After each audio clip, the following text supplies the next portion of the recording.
Hopefully we're good on Twitch too. Looks like we are. OBS is streaming successfully today. Yay. I don't have to wait until it starts. So welcome everyone to the quarterfinals, day two. Day two of the quarterfinals we have for Sudden Disaster. We'll have Yo versus Heart coming up soon. I'm just going to keep an eye on our Discord in case we have the drafts. We do have the drafts already. Yo's not there though.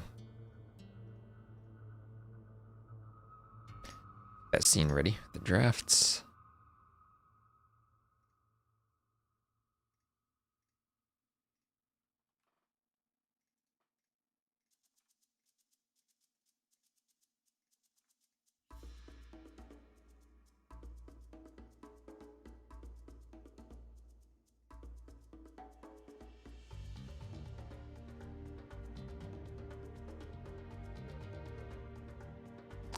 And when they start, I'll swap over to the draft scene. But good morning, everyone. Or I can't say good morning anymore. Good afternoon. This is officially afternoon. It is 12:01 p.m. for me. And I hope you all are going to have a lovely day. And hello, Sadish. Hello, Kaiser Emma. Good evening, good afternoon, good morning, everyone. Wherever your time zone is. Hello and welcome. Welcome. Hopefully we'll have a good weekend of streaming this. I heard Dave's going to be away. But hopefully T90 streams. And hello, Luna on YouTube. Welcome, everyone. And Yo versus Heart. This is the path of not having upsets. We haven't had upsets here. They're the favorites to have won their what is it? Their slots in the bracket? Their parts of the bracket? I don't even know. Their paths through the bracket. There we go. They've taken the path of winning. This will be a good series. I hope so. I hope so. You never know going into these. I think it's hard to tell whether they'll be good or not. So sometimes players are like really good at sudden death and they'll have really practiced and they'll make it a 3-0 even if normally they'd be close. I don't know how much each of these players have practiced. I don't know if they're just gonna go in and try to wing it or if they've really been looking at the maps and preparing stuff. At this stage in the tournament, at least, I don't think we're gonna have any more of those surprise Gajara elephant rushes on Wellsprings that were upsetting to people early on. But we'll see what we have. Hello, not sure. Welcome to the YouTube chat. And the second set today, I think we're gonna co-cast with John Slow. Hopefully, I've been doing so much map scripting. Hopefully you don't see that I haven't shaved in a couple days like I should have. We'll see how badly that gets picked up on the webcam. So hopefully this will indeed be a good one. Oh, and looks like they're starting the draft, so let's head over to the draft. And what do we have here? Oh, we do indeed have a Wellsprings pick. Wellsprings for Yo, sakotra for Heart. So that's what I was thinking. Heart's gonna pick probably the most hamster maps he can, probably sakotra and Koala. Let's see if he goes Koala. That would be what I expect from him. Yo banning Hideout.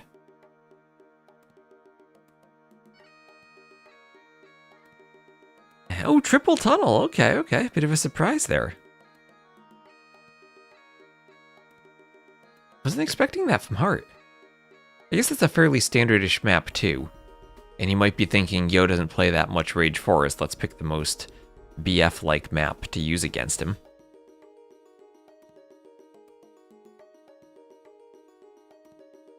And Acaray for Yo. Yo picking the two crazy maps in Wellsprings and Acaray. All right. Bans Canberra, though. Bans Canberra.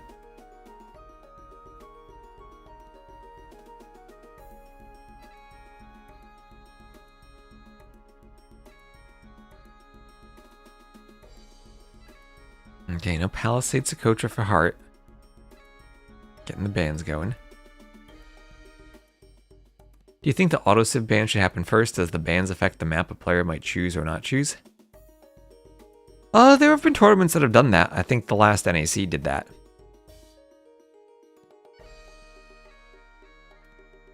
I think the it always started out by doing the auto bans afterwards, because like AoE 2 for the most part was played. You pick a map and then play random civ. as far as ladder games or just, your ranked games on Wooly were concerned. And the drafting kind of fell out of that. And I think the Civ drafting, I think usually I prefer to have it afterwards because it forces a bit of randomness into your Civ picking. And if you do it before do the Civ bans before the maps, then you're removing some of the randomness aspect that putting it after the maps is supposed to force.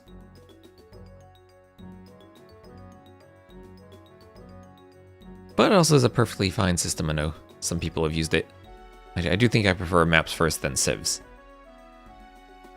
And all civs completely after maps.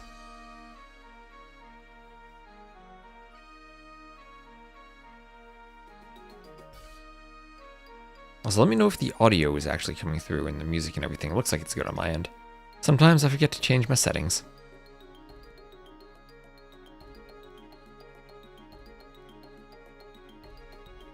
Hopefully it's all good today, though.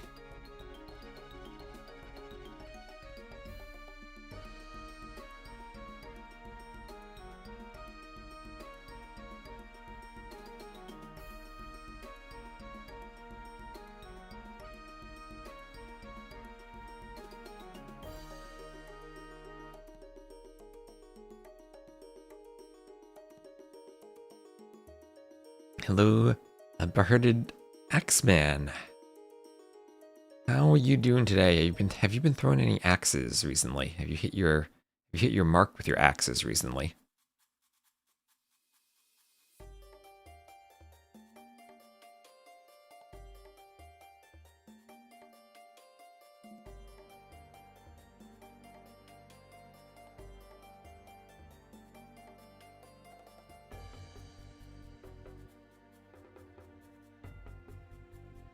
You're just growing your beard.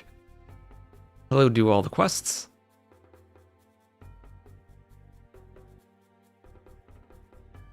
I've been growing my beard. If by that I mean I've been so busy I haven't shaved the past couple days.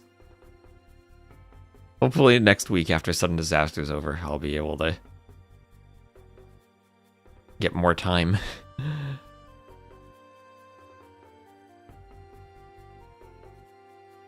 So here come the random bands. The Woo and the Way, right away.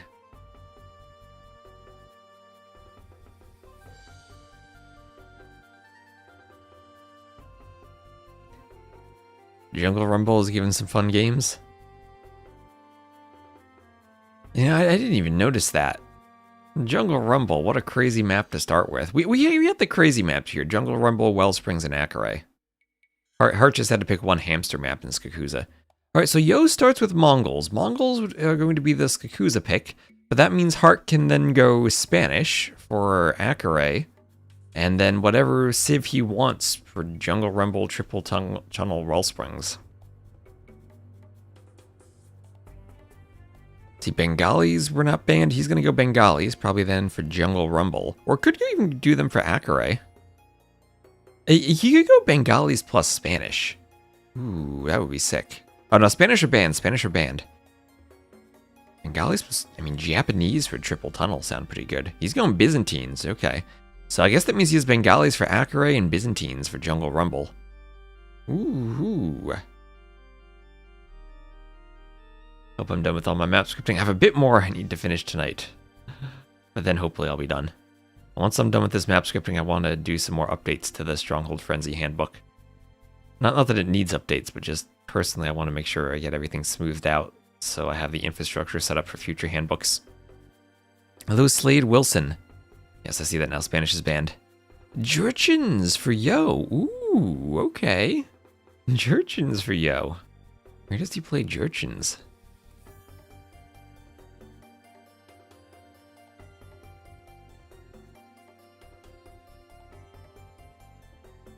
The Byzantines also could be a Skakuza pick.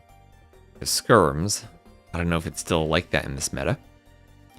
And he'll go Japanese for Triple Tunnel. So I think Mongols are the pretty clear civ that Hart's going to ban. From Yo.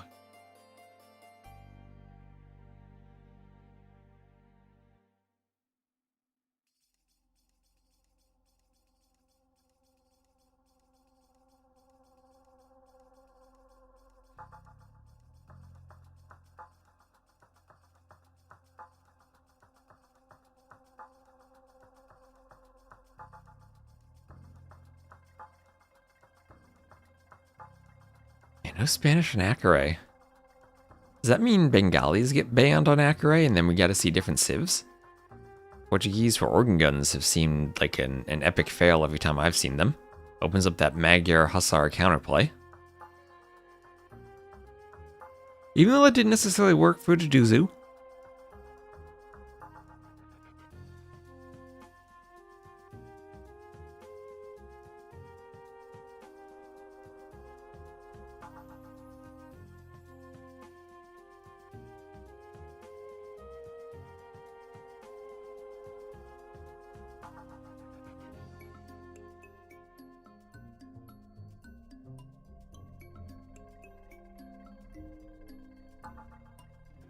Koreans and Persians. Koreans could be another Acaray civ with war wagons.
Morning, Anthony.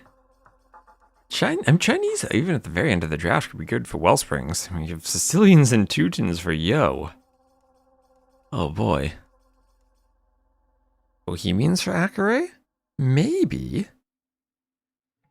So, has to be Mongols being banned, I think.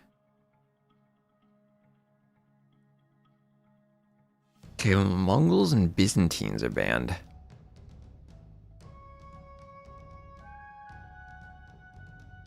Yeah, I think this is going to be a really interesting set. It might be an interesting 3-0, but interesting nevertheless. However it happens, I'm looking forward to seeing this. This is a really high-level one compared to all the upsets we've had. Let's get ready. Hopefully they're in the lobby and ready to 14.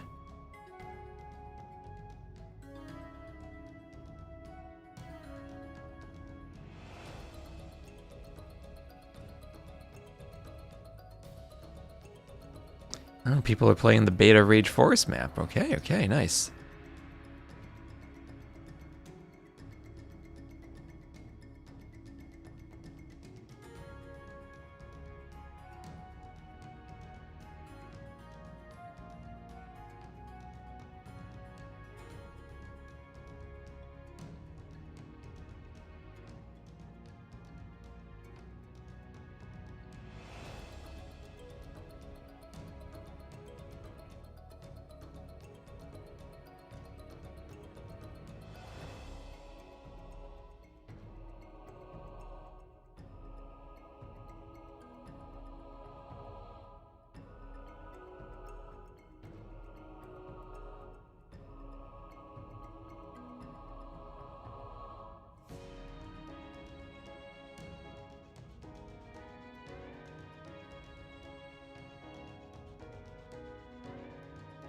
Hey, lobby. And hello, Sir Camelot.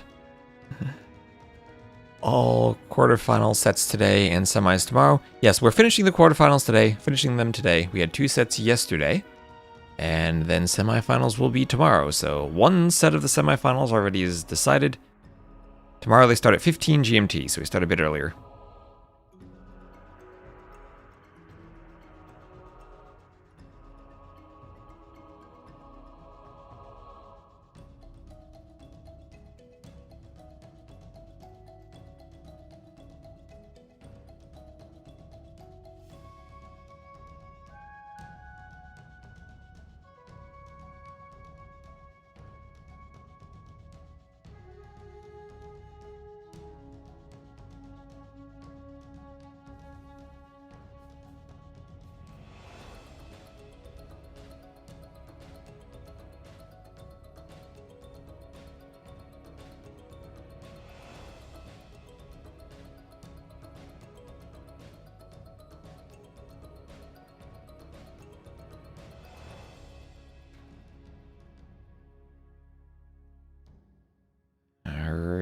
Lobby? Lobby? Don't see a lobby. Are we comparing pings?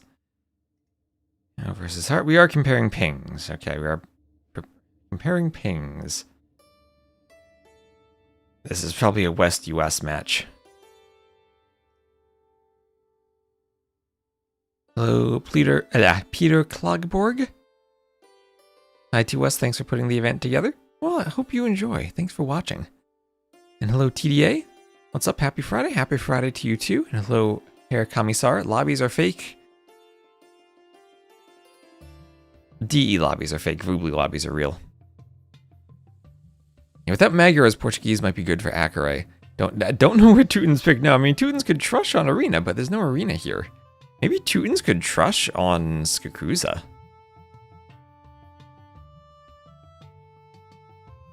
Mr. Yo's a legend, but hard as heart. It's getting really hard to pick sides. You don't have to pick. You could just enjoy some quality sudden death. You don't necessarily have to pick.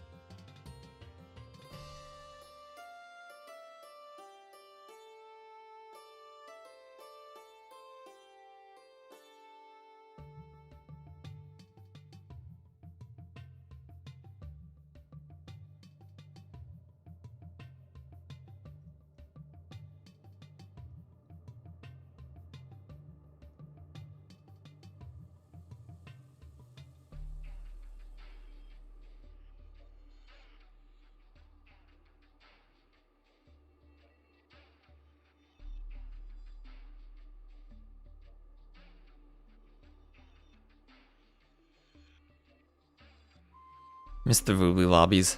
I do too. I feel like I had a lot more fun playing multiplayer on Vubli than in DE. Team game matchmaking system is just... and even more so, kind of 1v1s, just maps I don't want to play over and over and over. When I go back and I play, like, I want to play the original game, like I want to play the campaigns every so often, I find that I always have more fun going to the original game and playing them there than I do on DE.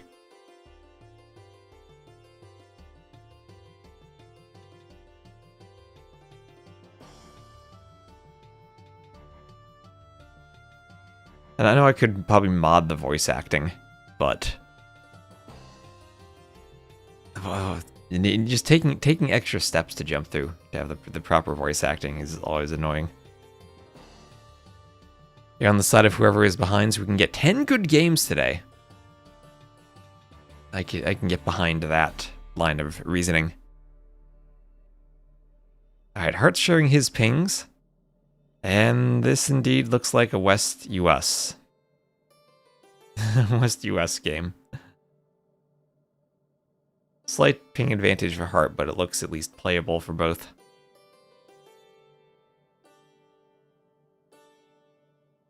The other option is UK West, which is slightly worse for both, but apparently closer.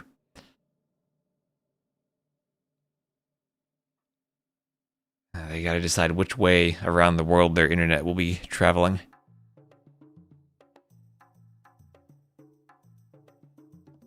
That's what I always say when people ask me to pick an outcome. I always pick something that goes the entire number of games. That way, I'm not wrong until it's over.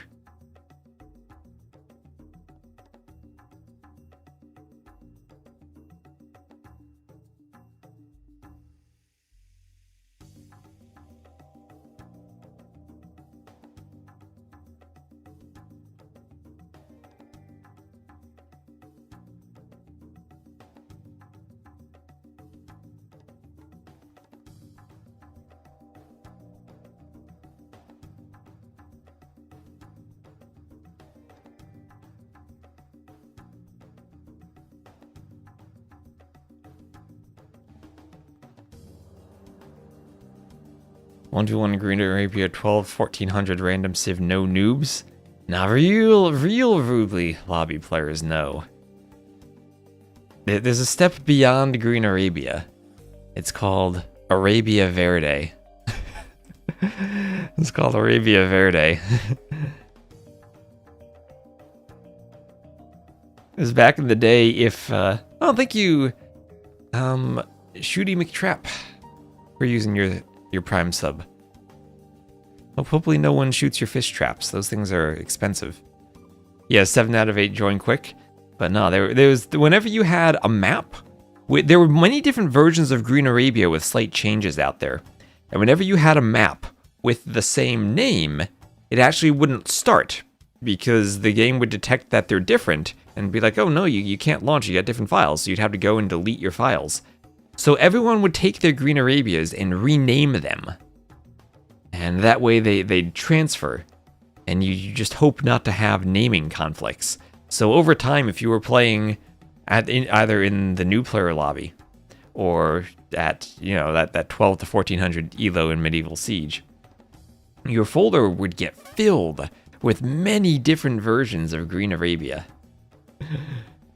With lots of exclamation points or underscores or other characters just to change the name around.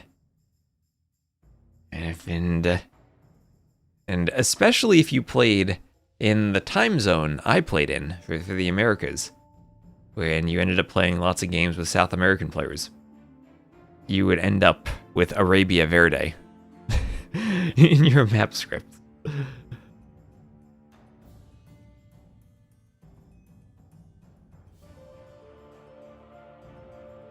Hello, Alonso. Alright, so these players still working on getting their lobby hosted.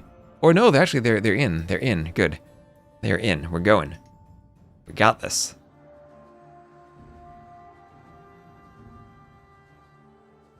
All good.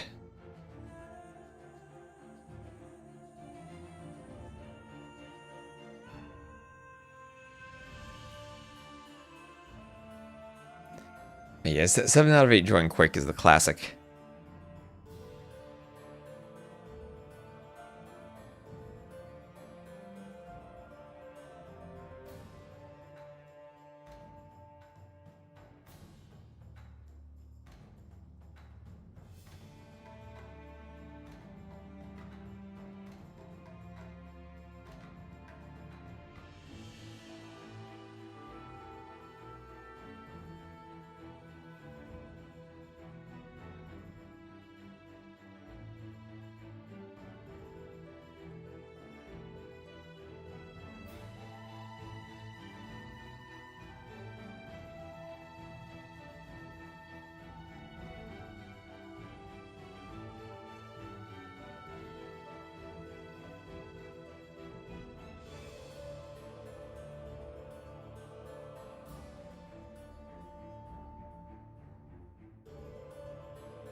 Alright, Spectale winding down, getting into the game. Here we go. Start of the quarterfinals, Yo versus Hart. And welcome to Jungle Rumble. Let me set Yo's name to be just Yo. And where is Hart these days? He left Wonders and is a free agent right now with Leary, right? He's not on any particular team. Anyway, Hart will be the Red Bohemians to the south, and Yo will be the Blue Jerchins to the north. The map is Jungle Rumble. It is a 2 TC start, and it is sudden death. So as soon as you lose both town centers, you need to lose both, you are defeated. Thank you, CX7154, for the follow. And you cannot build anymore, so 2 TCs. Until you lose one, then it's 1 TC, and then you lose both and you're defeated. Bohemians, Jerchins, not the top picks I think we've seen on this map. I think top 3 have been, in some order, Bengalis, Byzantines, and Lithuanians. For the 2 TC start, no particular early game bonus to the Dark Age eco, at least for the Bohemians. Their Fervor and Sanctity don't come until the Castle Age, of course. Mining Camp Technologies won't be until Feudal, and Blacksmith and Universities there will be Feudal and Castle, respectively. So just a very standard Dark Age, and typically you'll see better Dark Age civs for 2 TC maps. maybe not this one, but the Huns even. Not for the closed map style, but for more open 2TC maps. Huns without needing to do the houses for the Dark Age, as we're seeing here, are picked quite highly on 2TC maps usually. But the Bohemians, they're picked for the clown nature of the map, for the Haufnitze, for the Hussite wagons, for the monks. Fight and win in the middle. Now, Yo's the Jurchens. Meat of hunted and livestock animals doesn't decay, so that is a bit of a Dark Age bonus. We'll help him out here. Doesn't necessarily help immediately at the start to keep the TC running, and we see actually he has a bit more idle TC time than does Hart so far. And that's about it as far as the eco upgrades. Siege and fortification upgrades, that's not really an eco bonus for the early game for the start. A Great Bohemian Monks, I wonder if that's the play. Very well could be the play. We have a crocodile here right next to the beautiful jungle rock. Oh, wonderful scenery mixing there. Oh, hello Scout, hello Heart Scout. Oh, and hello Yo Scout, all running past each other. Right, hello Mr. Dutt in the chat, how you doing? And then on the outside, we have the Vil and the Scout from Yo. Now, what is Yo doing? Yo is building his houses kind of haphazardly so far, wherever he wants. Hart is doing the thing where you wall one side with your houses, and then you go to wall the other side with your villagers. And Bazi going to ensure that Hart loses a Vil here with the crocodile. The Scout from Yo is there. And oh no, Hart, he needs to quick wall. Oh, he'll save the Vil, he'll save the Vil. Bazi crying somewhere right now, but the Vil is saved. He manages to quick wall himself. And honestly, he could do a bit more quick walling if he wants to just wall behind this. So that Vil's safe. Hart might need to send another Vil, or at least send the Scout over. I think what he wants is... Oh, he's trapped the crocodile. Oh, he's trapped the crocodile, and it's now going for Yo's Vil. Oh, let's go. Hart on point with a quick wall there. The crocodile goes now for Yo's Vil. Alright, so deleting the other wall, his Scout will go forward now and re-wall. That's a weak Vil and a weak Scout. Hart's going to try to get both if he can, or just get the Scout. He wants to micro this. Alright, that's the micro we're here for.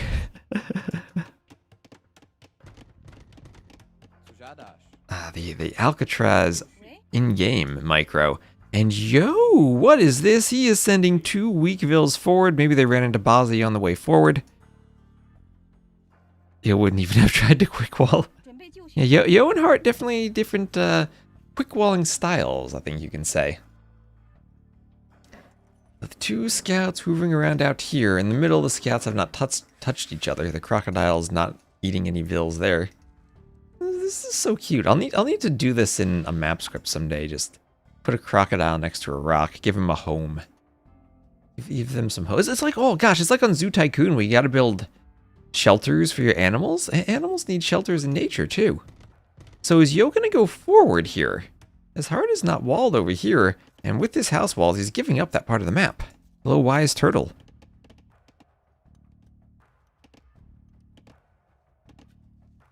Yeah, Wolf Den. So there's feudal on the way for both.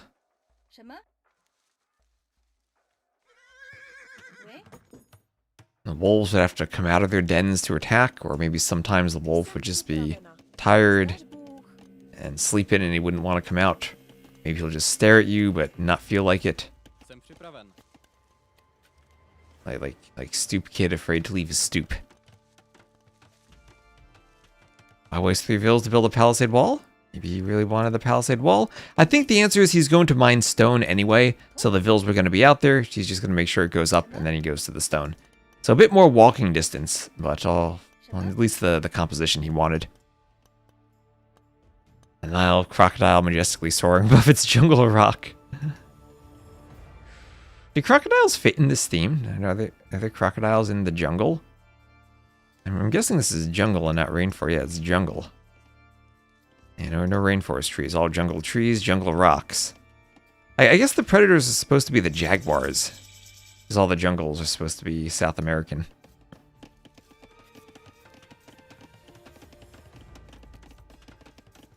Seven Dave's Discord created it. Send it to me on Discord. I was thinking of doing something like that a while ago, but I never had time for it. I'll look into it. I remember seeing stuff Smarthy using one of those for Hearthstone years ago, and it has been on my ideas list. So maybe I won't use that exact one, but it is something that I've been thinking of for a while. And will the scout get in? The scout is in. Is this good for Heart or for Yo? Looks like Heart at least got some HP down. There is Loom on the Vil, so you're not going to get any Vil picks unless Yo really miss micros. On the outside, ooh, finally the scout for Yo goes down. Heart manages to get the kill. And Yo will be heading up to that stone in the north. Over on the side, Vil's in the gold.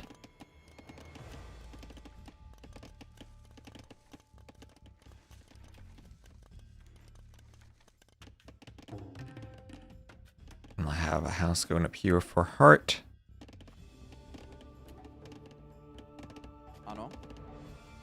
Horse collar before double bit axe. If you're adding a lot of farms, I guess that makes sense. As you're probably going to click double bit axe pretty soon after anyway. And then you might be delaying double bit axe slightly, but you're getting all the benefit of horse collar. Because you are very suddenly adding in a ton of farms on a 2TC map, and I think you do really want to make sure you get horse collar if you're doing it. And it's not like they didn't get both, right? You're more concerned about the farm placement timing with horse collar than you are about double bit axe, which I mean there's no real strict you need something before or after double bit axe. You just get it whenever you want. Which is usually as ASAP as possible, as Viper would say about bug fixes, but there's no strict difference in it like there is with the farms, just slightly less wood. So, castle for both, bow saw in for Heart, speaking of wood upgrades, and here comes Bazi trying to stop the castle drop on Yo, but the castle drop from Yo on Heart, but alas, Body did not inundate the map with sufficient numbers of predators, and the castle foundation will be placed forward right outside the walls of Heart's inner arena. Going straight for the clown. I think either of these players will try the 16 petard strat. What is the 16 petard strat?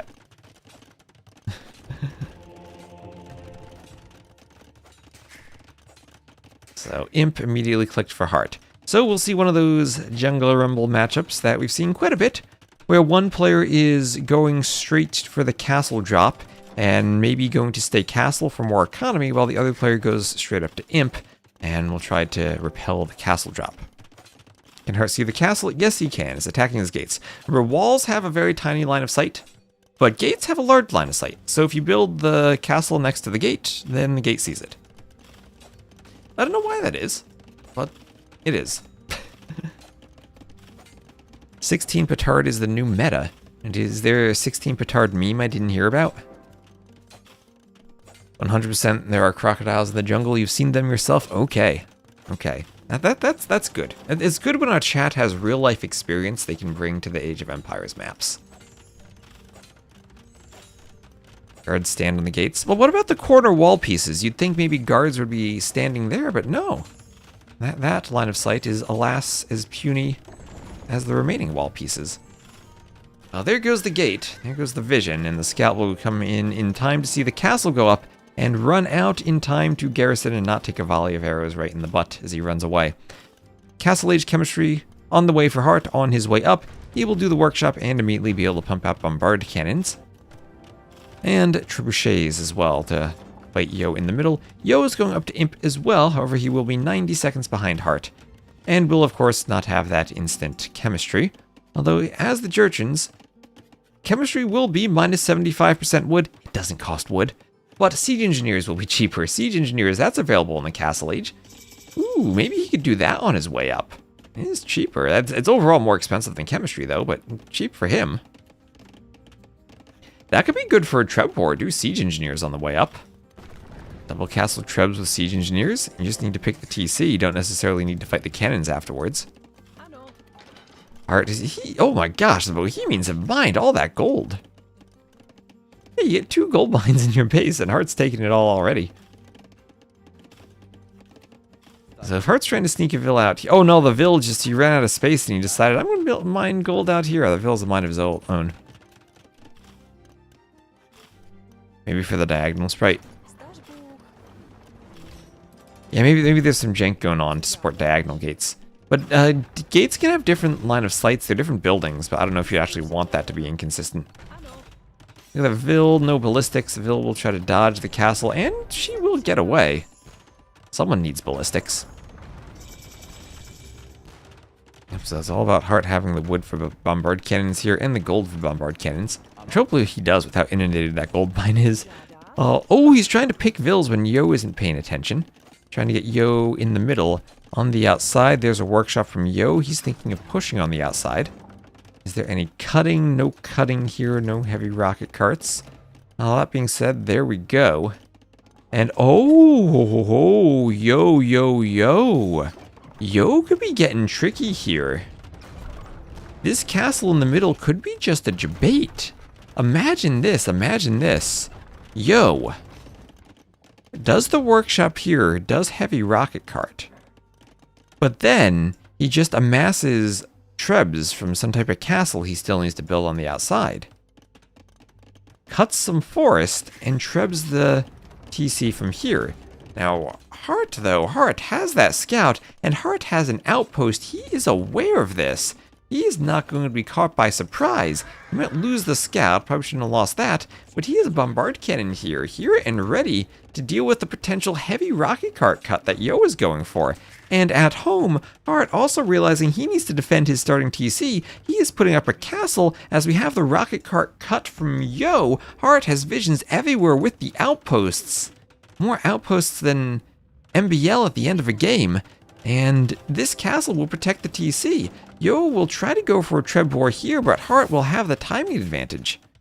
Okay, the rocket cart's going to cause mayhem for the Vills on that wood line. They're going to have to run.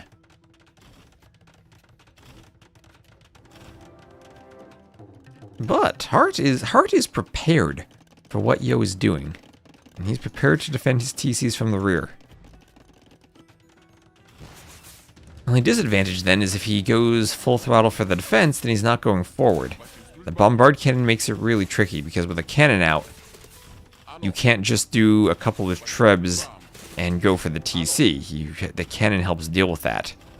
So even for trebs, if you have 2 or 3 bombard cannons, defending can counter snipe the trebs. And nice cannon shot on the rocket cart.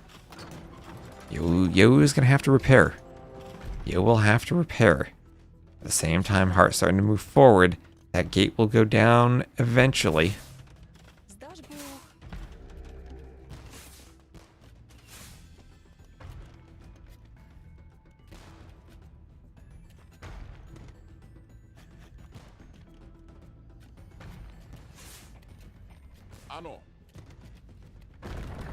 And down it goes.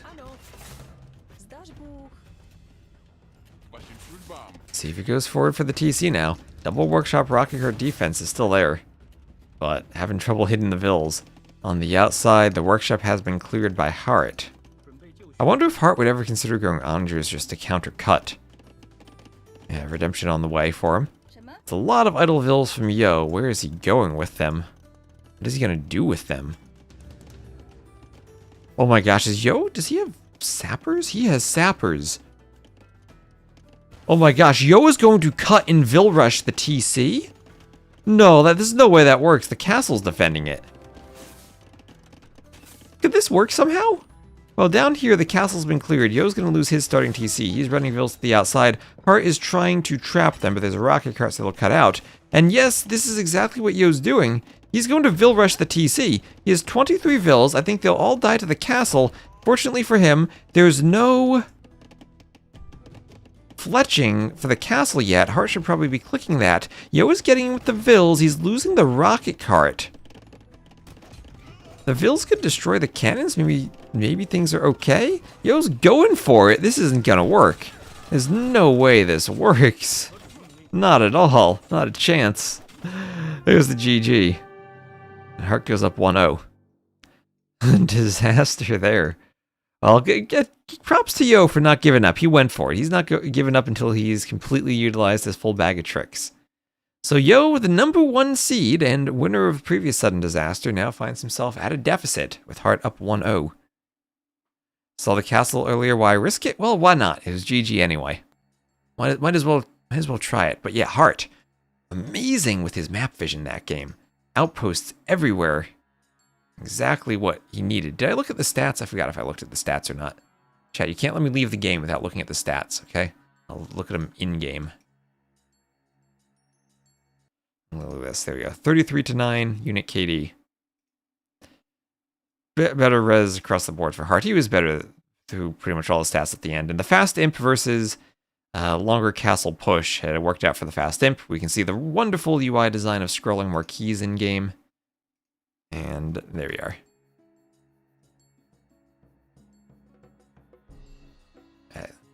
Update this scoreboard too.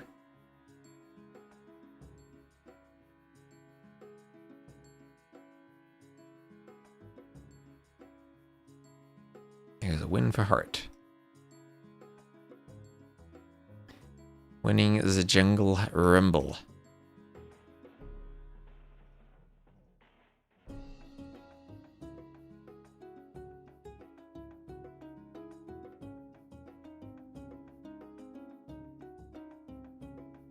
Oh, actually, that was the top picked Civ for Yo, too, the Jerchins.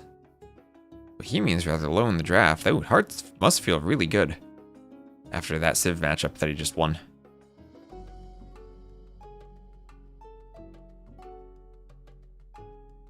Hello, Rihan, rather, over on YouTube. How you doing? Hope everyone on YouTube's enjoying, too. Like I've been saying, whether or not T90 and Dave stream has big effects on the Twitch numbers, but not so much on YouTube. YouTube's much more consistent, so I love having you all here.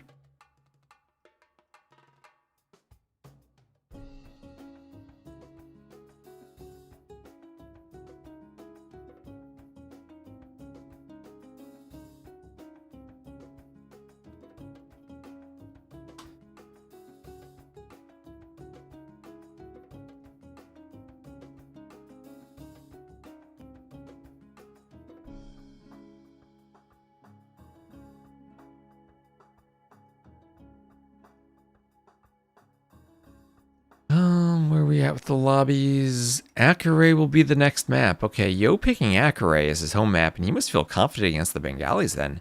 Is he going to go Koreans here? They're the only civ that makes sense. The only one I see making sense for Acaray.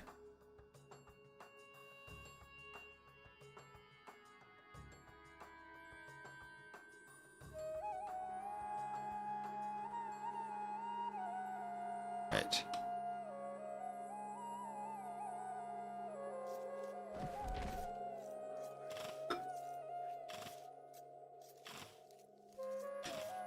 Yeah, Bengalis, Koreans. What will he do with Teutons? I don't know. Yo probably has a master plan. So Hart will be the red Bengalis to the west, and Yo will be the blue Koreans to the east. What? Ooh, look at that gold, like on top of the rock there. It's interesting.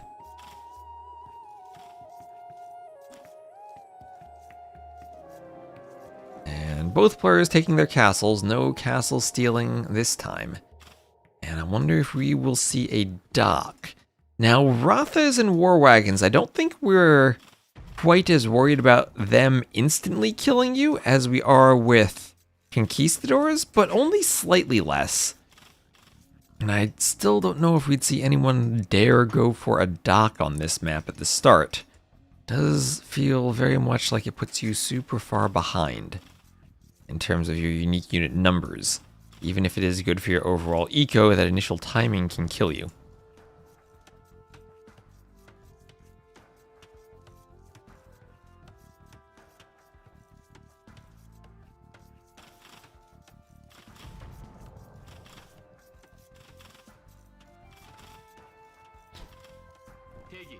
The Ibex is being pushed in here from Yo.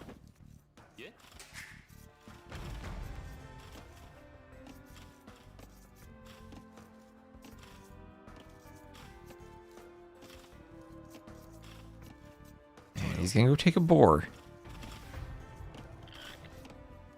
And Swall83, thank you for the follow. Hello, Sunnyflower. Flute music reminds you of Stronghold Crusader. I'll need to listen to the Stronghold Crusader music. That's finding more music tracks for between games is on my to-do list. That's what Ray complained to me about when we were at the meetup. He says he goes crazy listening to the same music over and over. Which I do have an hour of music, but considering I stream for several hours in a row, several days a week, I guess it does get repetitive quite often.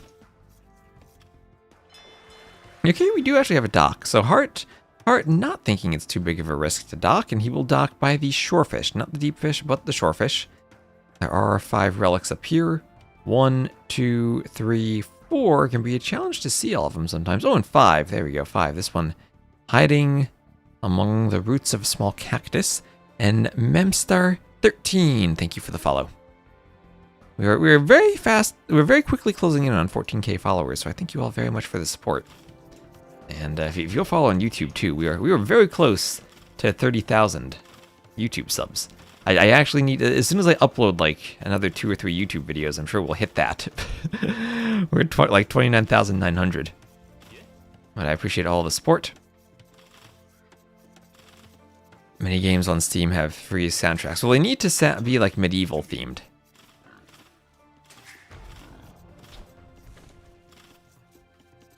It needs to be appropriately themed. Now, that's why I don't add any of the AoE 3 tracks, because that's not a medieval game. That's a bit too far in the future. In the future, in the less distant past, compared to where we are today. AoE 1, those tracks still kind of work though. I guess adding the 3 kingdoms makes them work even more. So feudal first for Yo, and that's exactly what you expect when you see the opponent is docking and he's not. So he will be up first. Hart will have more vills and more fishing ships. Bengalis, Koreans both have a unique unit that is only wood and gold. And I would think war wagons decent at fighting the Rathas. But what is Yo doing here? Where are these 2 villagers going? Is he going to try something in feudal? He's a minute away from feudal. Hart's up slowly. Is Yo potentially going to go forward feudal archers? He has the barracks at home. And I think he is. Oh, yo, I've not seen this before. He doesn't need a house. Okay, I don't like that house. That's really going to eat into his wood. But, okay, this is sneaky. EU4, what is EU4?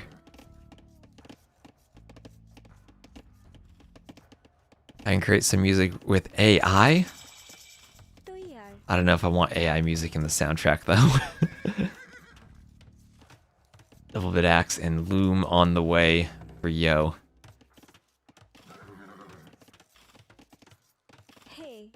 I think AI is great for like prototyping artwork. I don't know if I'd actually want to use it for the final product though. I've been learning to make more to use Inkscape better, to do more SVGs and vector art. So hopefully I can get better at doing my own logos and whatnot going forward.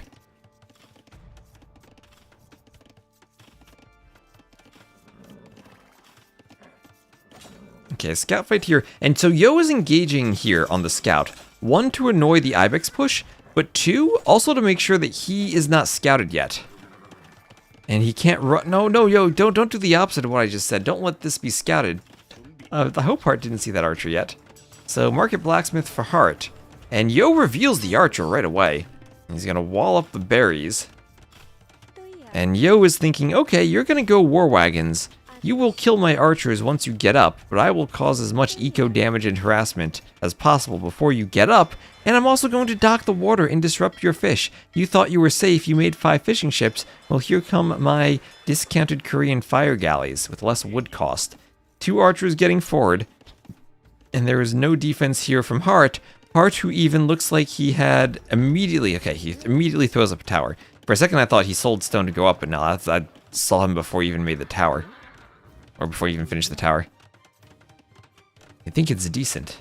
Okay.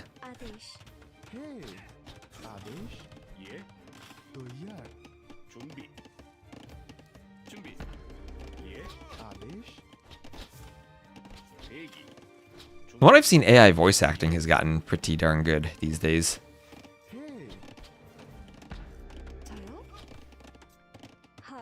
Well, what's that thing out there? Like 11 labs for making a voice clone? So yeah, down go the fishing ships. Heart not even bothering for a defensive fish to counter. Next move is Yo going for turtle ships. Oh, imagine patrolling the middle shallows here with turtle ships. And then the Rathas can't get over. You'd need way too many turtle ships for that to be practical, but we can imagine that. Imagine Yo building a wall with turtles. Oh, that'd be sick. That'd be absolutely sick.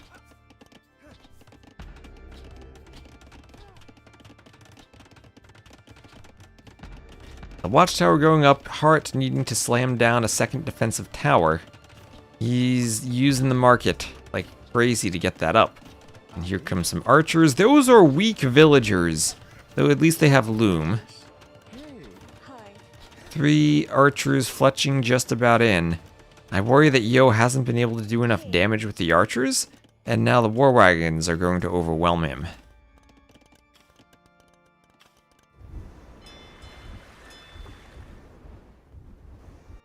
Forward blacksmith, very forward. Yeah, now the archers don't have any room to do damage. So 2 castles, 2 towers, and what are feudal archers going to do? There's still an extra gold back there too. Yo is outposts, but the outpost rush is not going to damage Hart. A villager rush might, but I think there may be a few too many archers for that to be viable. Hart has to pull low HP ones back. Here comes the first Ratha. Did I say War Wagon's gonna clear the archers? I meant Rathas are gonna clear the archers. Got the civics confused for a second. Rathas are gonna clear the archers. Just as good as War Wagons at that. To be fair, perhaps even better with melee mode. And the tower goes up, but at great cost, as that'll go right down. Melee mode Ratha can kill the Vills. Everything gets cleaned up. And Yo's forward is stalled out. On the other hand, though, he has now won the water, and he should be able to click up whenever he wants, but whenever he wants is going to be much later than Ratha's arrive in his eco. And I am worried for Yo right now. The range is forward, so he can't even make skirms at home.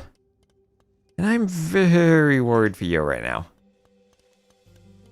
This is like the Phosphor Rush with 2 castles for Hart.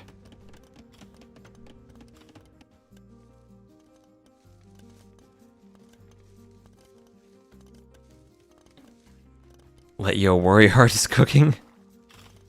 Hart can run to the castle, Hart not going straight to the front of Yo's base. Trying to sneak around the side. Castle will see that at least.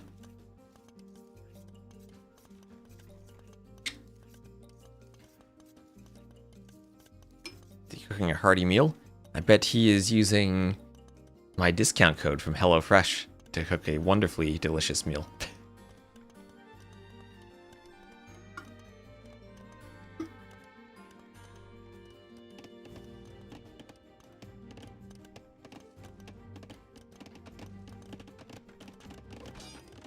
It's fletching on the way. Pro streamer plug.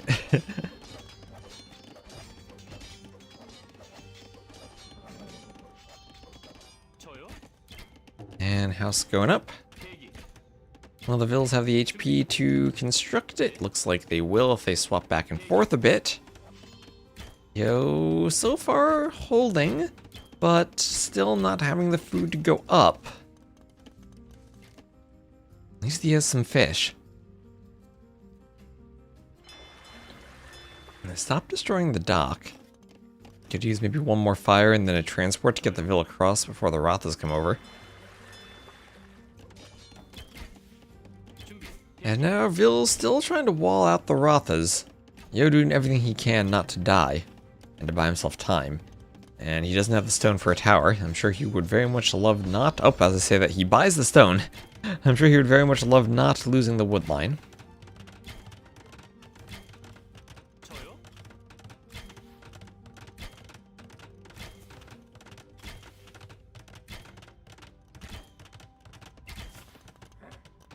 And there it goes, so he keeps the wood line. The gold could be another matter, though. There's a lot of Rothas, 8 of them. And I could definitely see Yo struggling here now. Rothas will be under the TC and under a tower. They could maybe do with some armor. They don't have Bodkin yet either. It's a hard tight on Eco, but Ecos for both players just about the same. And you're going to be severely behind by just about 15 unique units here before he even starts the War Wagon production. So, at home, a couple of archers. Maybe Yo could hoover a bit. No, he doesn't have any archers left, just that range still there. Art can pull back some Rothas to heal and maybe melee mode attack the range.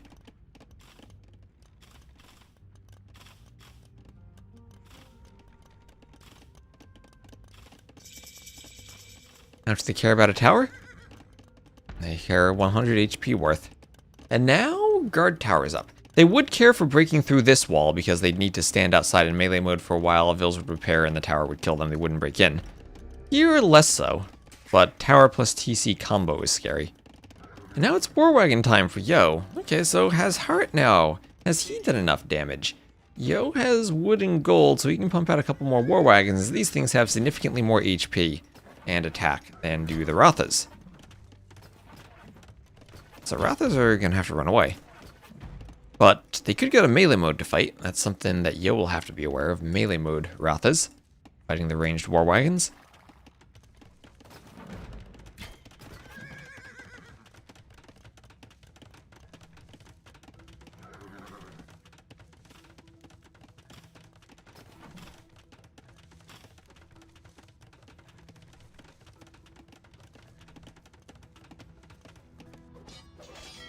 And transport another dock up here. Is Yo gonna fish boom? Oh, Yo's gonna lose this dock and he's thinking let's fish boom. Has the monk coming out, so he will get 5 relics. And he's not dead yet, he's still holding. The guard towers from the Koreans paying off. The eco unit count is still the same. And now it's 9 to 22, right? That's 19 Rothas to 6 War Wagons, but if Yo can hold at home and hoover around for a bit, do some defensive hoovering, maybe he's still okay. Doing more guard towers. So guard tower plus War Wagon. Yeah, maybe one guard tower if there's no army near it. You can jump that and go for the Vils. But if there are War Wagons near it, then the Rothas have to be scared. Look at the dance moves from Yo to dodge the arrow. No ballistics, so they can dodge. Sanctity on the way for Hart. He's thinking of monks potentially with the Bengalis. Usually good against War Wagons, but they need some mobility. Okay. I think Yo might be winning. That'd be crazy if he is. As Hart significantly was disrupted, but he still got to the castle age and made Rothas just like he wanted to. Maybe now we're feeling the effects of that disruption, as the eco res collected are just about the same. Can the Vils make it to the transport? They will be close. One gets in, and the transport needs to sail away. And it does. The Rothas can go to ranged mode, and alright, Vil gets away. Vil gets away to this island. Fire Galley will be out. Ballistics on the way. Devotion on the way.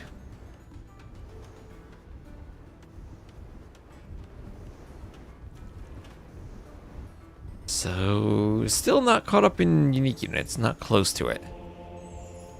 And just one more relic for Yo to collect. He has scouted it, yes.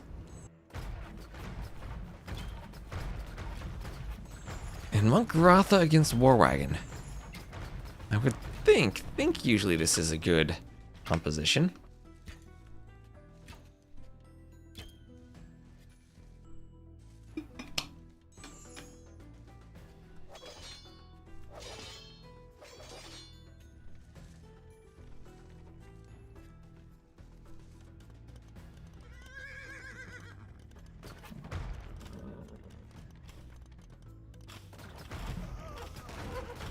And okay, 2 guard towers, a TC, and War Wagons, those Rothas.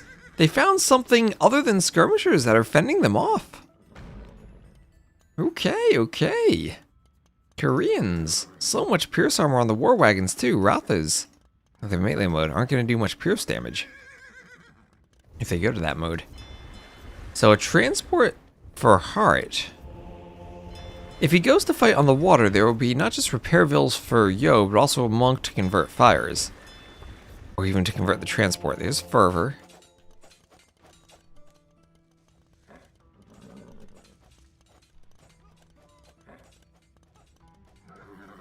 Wrath is still riding around. Yo, buying food and wood. We had to see other than FF? What do you mean FF?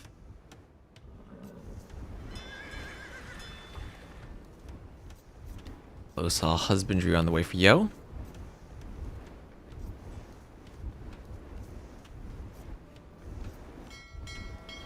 Hey, fires out for Heart. Oh, the Rothers are going into the transport. I've never seen this on this map. What? Attempting to block from Yo. He's dancing with the fire in front of the transport. The Rothers come out, and now they're on the island. Yo is going to try to get into the transport and run. Transport doesn't have much HP on it. The Rothers don't take it out, though. Okay, now the Rothers are on the island with the monastery. Okay, I've never seen the unique units get transported up there. The forward buildings are being cleaned now. Heart up by 57 vills to 46. So Yo, with all that harassment, idle TC time, has lost a few vills. He has enough stone for another castle. Does he have enough war wagons for a forward castle? Probably not with all those monks. Koreans, they don't get heresy, remember. So devotion's the most defense they have until imp if they want to spend a fortune on faith. Okay. So Yo with 4 relics never did pick up that 5th relic. Hiding behind the rock. Oh, and there's an eco upgrade, double bit axe from Heart. That's finally on the way.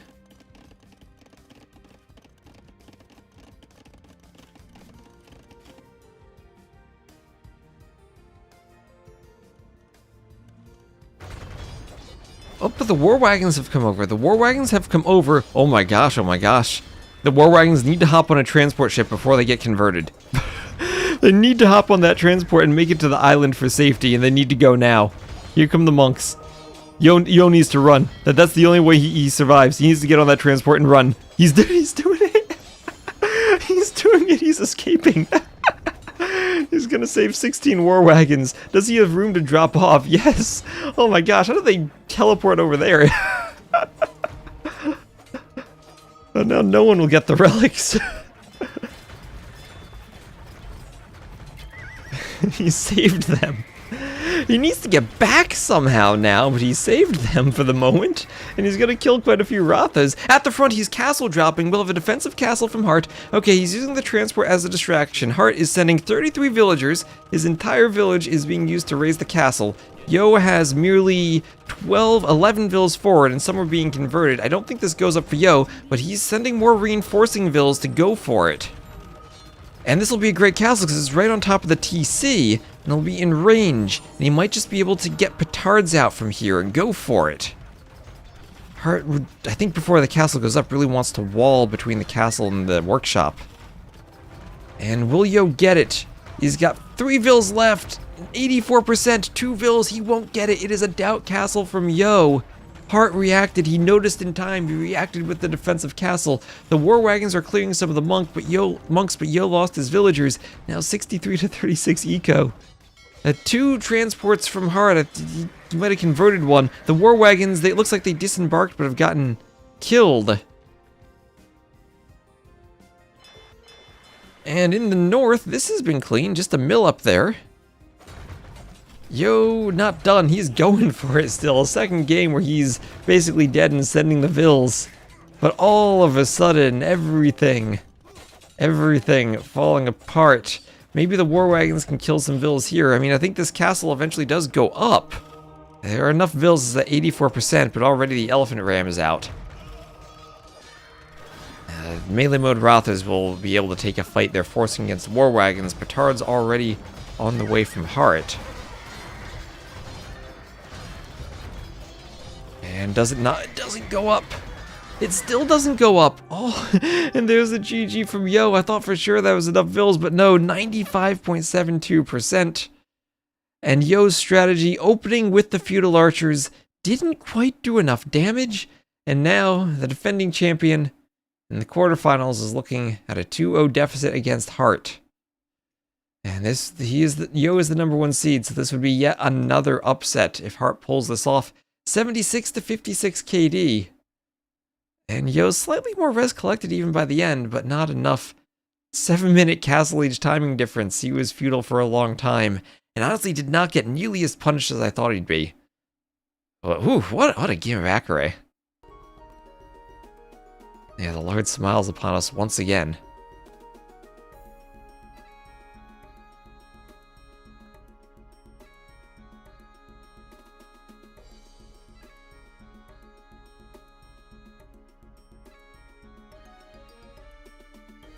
Oof.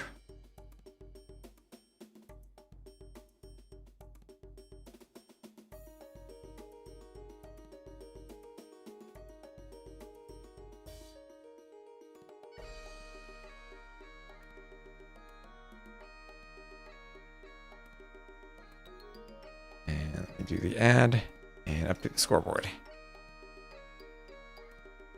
2-0 Hart.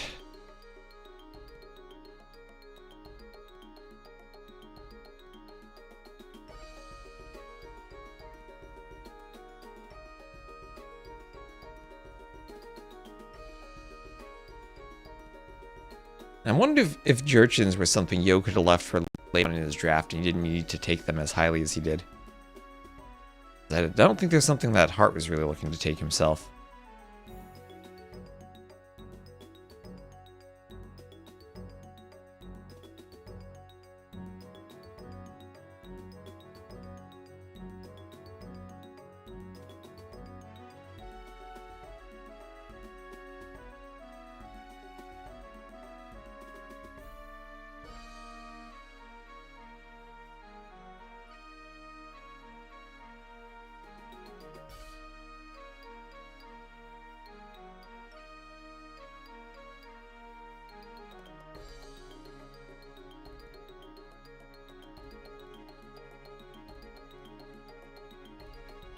And Wellsprings indeed will be next. Wellsprings.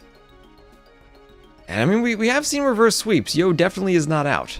This is the tournament where reverse sweeping is probably more likely than anything else.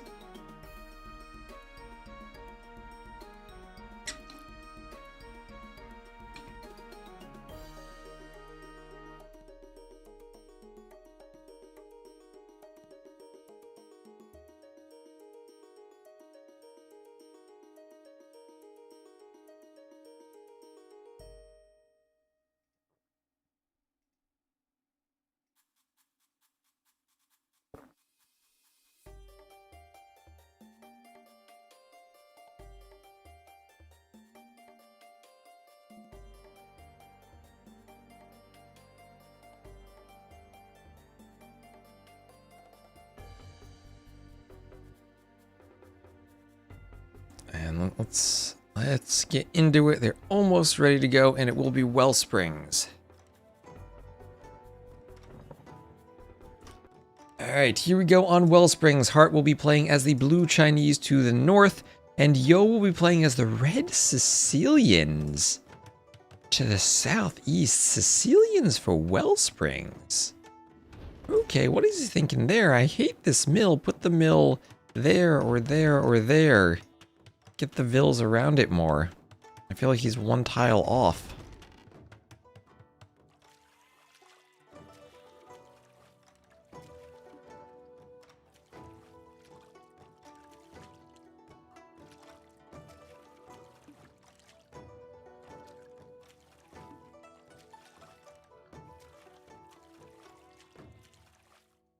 And hello, G Annie's on YouTube. How are you doing? Hope you're enjoying the sudden disaster. So, Wellsprings. Of course, as I'm sure we're aware of by now, we have the aqueduct. A wonderful, majestic aqueduct that is definitely not filled with water. I don't know what's inside of it, but it explodes. Can't walk under those large arches. This is a solid wall until it is destroyed. 1,000 hit points. Vills repair, but military units destroy. One segment goes down, the entire wall explodes. The nearby wall segments and forests also go with it, and the shorefish also disappears. The villa's down here. We'll get that shorefish. And 30,000 food. Have not yet seen a game where someone actually finishes it instead of destroying the aqueduct. Hope we do one day, though. You're joining back when pacifism was expanding. Nice. I've done lots of videos with Facecam before. And stuff. I've not been hidden. Even before the pacifism stuff. So, I have seen builds where players take their boars early on and do boar plus shorefish. There's really not too big of an efficiency difference there. And looks like Yo will be doing that too. His boars are forward. Not sure what if you really need to save the boars for later if you're saving all of your sheep. I think it still could be nice. So the Chinese 3 vills heart only has... Oh, actually, no, I say that. 30 seconds of idle TC time feels like a lot. I was going to say, oh, maybe he'll have like 10 seconds. No, he has 30. That's over a villager. Custom campaigns with a Gwendolgard. I'm still waiting for the Shadows of Calparea, hoping that one day Lord Bassa can finish that masterpiece for us.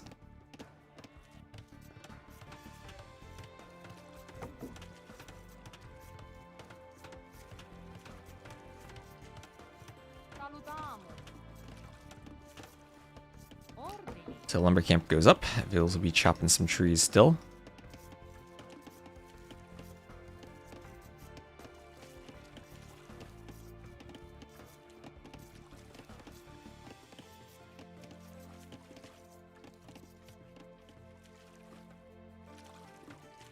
Oh, that boar has just been walking back and forth. He has been funneled. He has been funneled by this aqueduct and that mill. And there's a second mill from Heart. That's what I'd like to see. I still would have loved to have seen this mill like a tile over. And then you do your other mill there and just be more efficient. But it's only a tile or so. But a tile or so when you're this close feels like it adds up. Persians would have been better. Why would you have preferred Persians?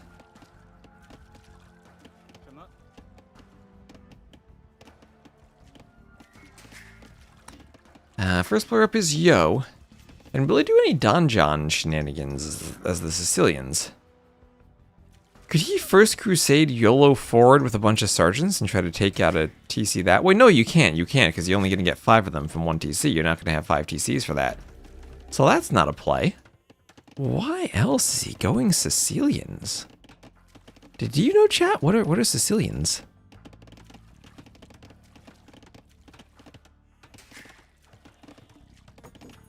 The main reason picked Persians on sudden death would be their faster working TC. And there is still triple tunnel in the map pool, so maybe... I think they were in Yo's draft. Yo might be saving Persians for them if he doesn't want to use Japanese. Like it might be Japanese for Skakuza, Persians for triple tunnel. I mean, faster building castle for a fast castle drop. Sure. I guess that's the only thing they really have going for them. I mean, never go in a Sicilian against a Sicilian when death is on the line. That is true. That's very true.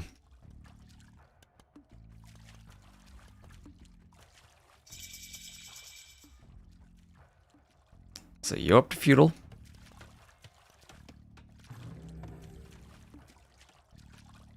Archery range up for Yo.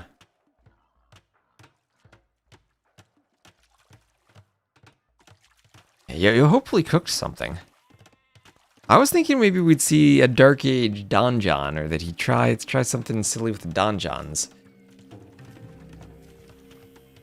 I don't know, maybe even Sergeant Rush the aqueduct and pump sergeants in from a donjon? But it's just going to be archers here. Well, Hart hasn't seen that at least. I don't know what his scout is scouting right now, but it's in his base. I guess he was probably just waiting for the feudal difference so he didn't get picked off. And he's already 600 resources collected and they've just gotten feudal. He's doing a stable and a blacksmith. He'll go up. Yo, did a Dark Age donjon? Did he? Where?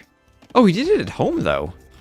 Oh, he did it at home to attack the aqueduct And now he's through. Oh, God, I was looking for it forward. He did it at home. Okay, he did it at home and garrisoned it immediately. But Hart able to quick wall. Yo didn't have the archers there in time. Yo tried to cook something. Well, I mean, he took the boar, I guess. But Hart immediately quick walls that. I feel like this did not work at all. Can you chop Palisade, delete the single trees? No, you can't. These are not stragglers. They're actual trees. At least I think so. Okay, so Hart builds and locks the gate, walling with the diagonal gate. The archers and vills are there. Well, if Yo was playing the strategy of save resources and then destroy the aqueduct and disrupt the eco when you were planning on not having the fish, there he goes. I'd love if he were to lame that boar somehow. That'd just be silly. But yeah, the timing on that was off. I feel like he needed 5 archers and they needed to be forward at the right time. Because now Hart was able to react. And I guess the downside of going through the aqueduct is that because the mill's at the end, you're going to have all your villas right at the end. Hello, Glitch Cloud on YouTube. And up to the castle age for Hart. I feel like this has got to be a 3-0 for Hart. This did not work at all for Yo. And he's also taking out his own fishing eco. He'll be doing a gate at home. And Chinese versus Sicilians. Already 600 resources collected in favor of Hart. And I think Hart must be pretty happy with where he is right now. There you go. I was looking all over for the Dark Age donjon, and I was like, Sicilians, they have to be doing something. And he did it at home. He did it at home. It doesn't shoot arrows in the Dark Age, but once you reach feudal, you put the vills inside of it, and you can shoot the wall with it to destroy the wall. And your opponent can't scout that, so that was a plan from Yo. I feel like the execution wasn't there with the timing he'd have needed to go through. And even if... I don't know, maybe what you could do is, like, tower rush over here for some walling, and then the archery range doesn't look like an obvious destroying the aqueduct play, because you're putting them for the tower. But then you loop them around once you have a good number of archers and destroy it. Yeah, it was a perfect setup for the rush, just no army with which to rush. And our Chinese player cannot go camels, but will go knights. Once Hart gets up.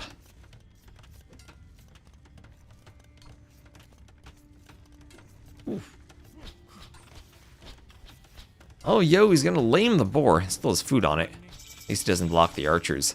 There's castle from Hart, and immediately cues light cav, so he'll do light cav, and then he'll do a few knights. No blacksmith upgrades from him yet, but I guess he feels he doesn't quite need them.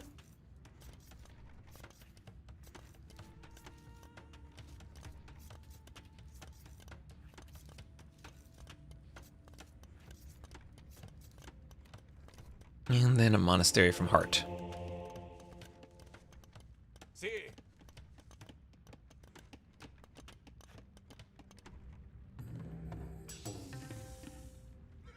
Hart beating Yo quite handily, too. Hello, MT Explorer. Now, this is what I said at the start. I knew this set would be interesting. I had no idea what the score would be. And Hart showing he can play Sudden Disaster with the best of them. Yo doing a market at home.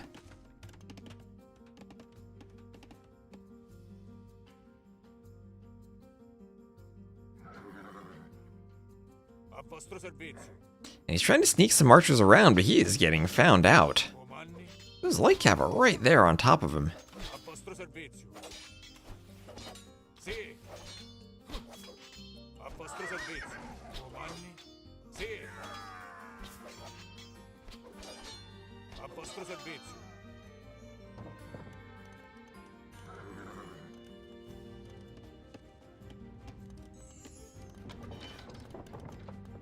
How is Castle Age for Yo? I guess the good thing for Yo is he isn't behind in villagers.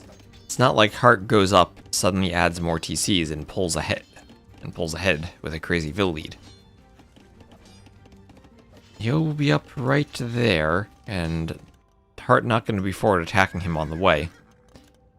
I guess maybe a good thing for Yo that Hart does not have camels anymore on the Chinese. Would probably have to go Fire Lancers at some point to counter Sicilians. How do Fire Lancers do against Halberd Cavaliers? Halberd Cavaliers actually feel pretty good when I think about them.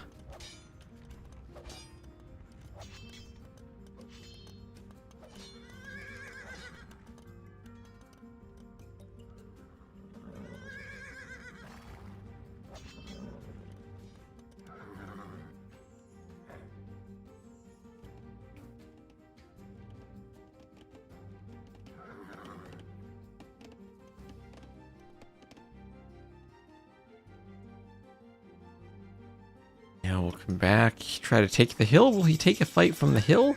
Not against a light cab. He'll just die in the corner. Okay, Yo is up. What is Yo gonna do? We have a monk out for Heart, already trying to collect up relics. Okay, not looking good for Yo at all. That is an understatement.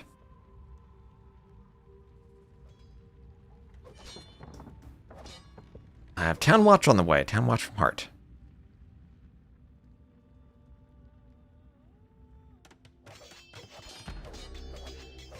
And Donjon goes up. Sergeant's on the way out.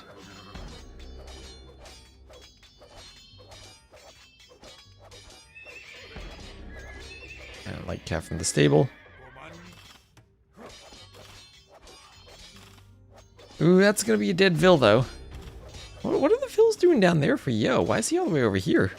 He's gonna do a second Donjon to defend the first Donjon. This Vil's stuck in the woods, can't garrison. Oh no, can she make it? Can she make it? Oh, she made it. She made it. And I feel like Yo has just tried to do fancy stuff every game, and none of his plans have worked out at all. Hart has played more standard, and also standard but aware. Remember that Jungle Rumble game? He had outposts all over. He didn't go for the relics immediately, but was prepared to transport the Rathas over. In that second game, the castle drop came in. He immediately reacted with the counter castle. And everything Yo's did, Hart has been quick with a reaction. Those walls there, timed perfectly as the aqueduct was destroyed. And Yo maybe a bit off with his timing for it. Now's in a very difficult spot. Husbandry on the way for Hart. And at least, as I said, it's only a 2-vil lead. But Res collected still a pretty big gap in favor of the Chinese. The Halberg Castle. Halberg is the imp tech for the extra melee and pierce armor for the Nightline for your Cavaliers. And First Crusade probably useless because you only get 5 sergeants, and I don't think you want to pay 400 food, 300 gold for 5 sergeants from 1 TC. Okay, at least Hart had to be outside to mine stone, but the Light Cav will find that, harass a couple of Vils. The Knights will think about saving Vils, but then decide better of it, and allow their 3 comrades over here to die, or at least take a lot of damage.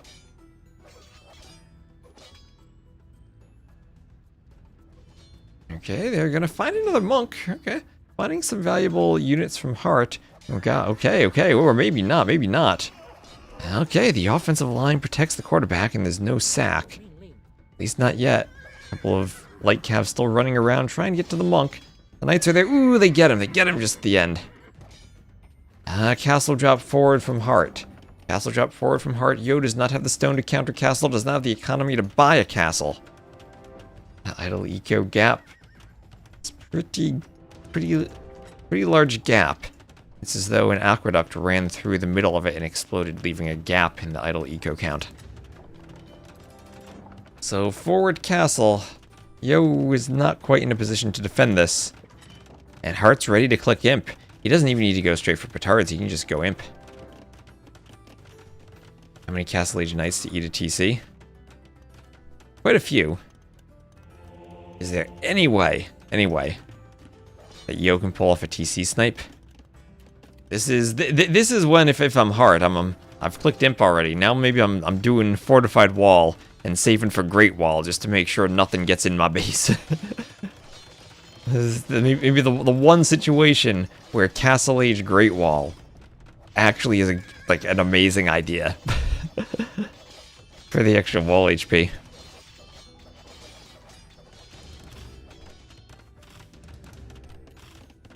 So Yuri Wall and Kadur Manganel behind the workshop to defend. We all know what happens once the trebs start popping. And it'll only be a little over 2 minutes until Hart is able to make trebs.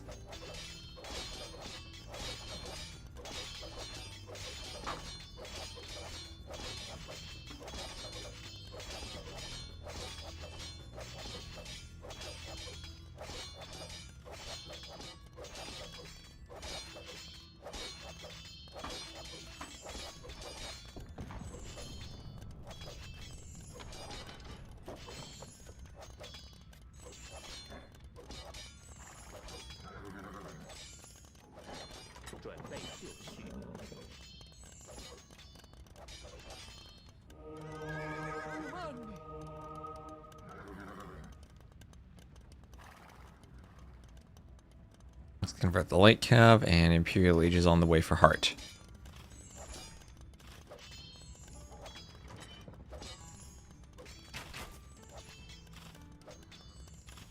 There's Imp Scale Barding and Devotion.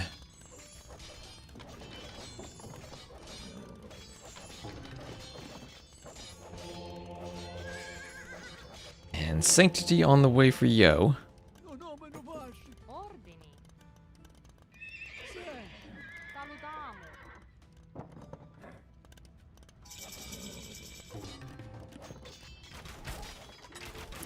A bunch of knights, and Yo, once he sees Imp, he'll call it an Imp. 3-0 for Hart. Very well done. Took every trick in Yo's book and reacted to it. Sudden reactions with quick walls or castles. Scouting with outposts. And he will move on to the semifinals tomorrow. GG. Congrats to Hart. That was extremely clean. Extremely clean and very well done for him. So that's a 3-0 over Yo. And that'll be Yo. Even on Yo's 2 home maps, he lost. Also, still interesting with the Sicilians, but had to be perfect with the timing, and he didn't quite get it worked out properly. Well, that'll be our first set. Our next set will be coming up in just a bit. I'm going to co-cast that with John Slow. It's going to be Lewis versus Sebastian, so I'm going to take a quick break myself. And then we'll get going. So stay tuned.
Alright, I'm back. Looks like it'll be a couple minutes before they get the next one going.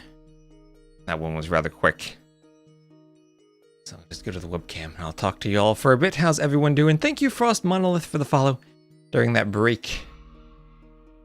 And Underill, that is an accurate description of what happened to Yo.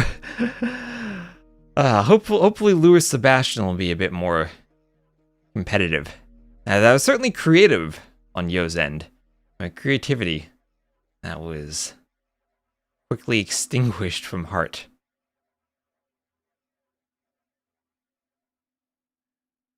And we've seen a lot of players getting caught off guard by stuff like that in this tournament.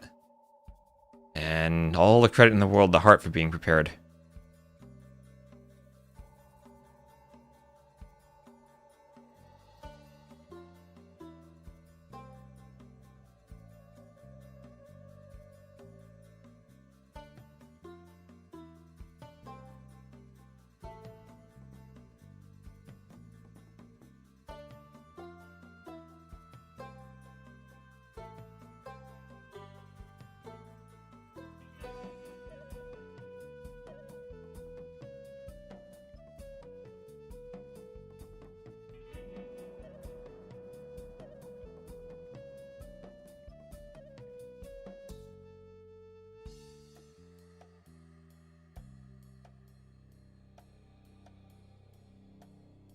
I felt bad rooting for Barl's last set. You're rooting for Sebastian now.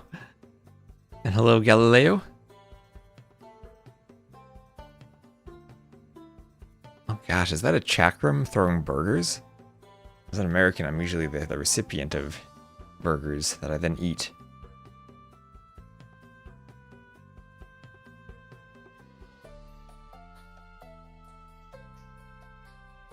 What's the one god power you can't say no to? You go for the Plenty Vault.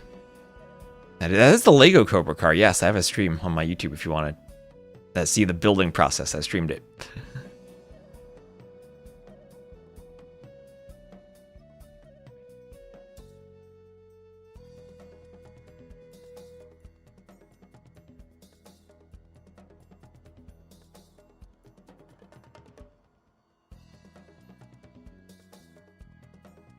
Alright, so Sebastian's ready to go. We're waiting for Lewis to show up.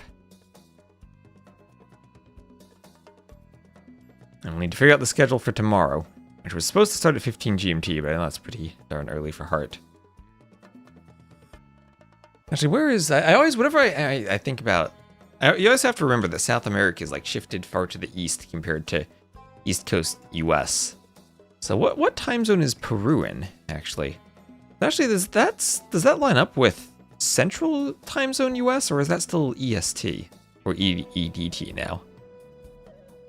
What time zone is that? What time zone is Peru? GMT -5. Okay, so that is Central Time. Compared to the US. Okay, interesting.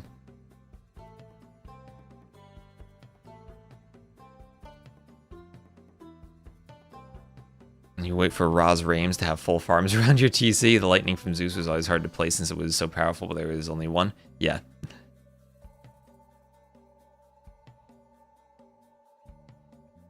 Why would a sun god do rain? Commenting on the comment in Twitch chat. That is a good question.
Let's see, still waiting on Lewis.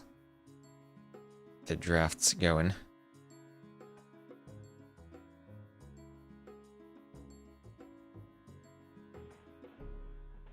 Yeah, the Poseidon lore is actually really nice. I played one game since in Retold you could do the god powers over and over again as you gathered favor. I played one game against a player who was Hades and had a whole bunch of vills on the temple and was just praying and praying and praying to get favor and repeatedly casting sentinels, and at some point had like 25 sentinels around the TC. It was such a silly game. I had basically, like, I had won the game and trapped him in his base with my army, but couldn't push due to the sentinels and towers. And he just kept adding more and more sentinels. I had to keep playing until I could boom up and finally get siege to push it. It was amazing. I hate somebody in a nice, sportive way. Don't hate people. Let's not have hatred.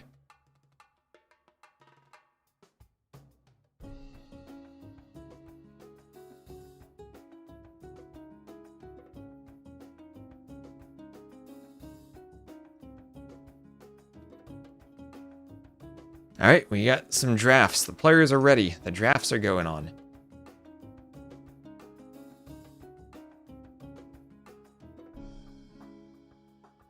They linked. Oh, we're gonna have Sebastian on the right. Sebastian choosing to be on the right of the draft. All right.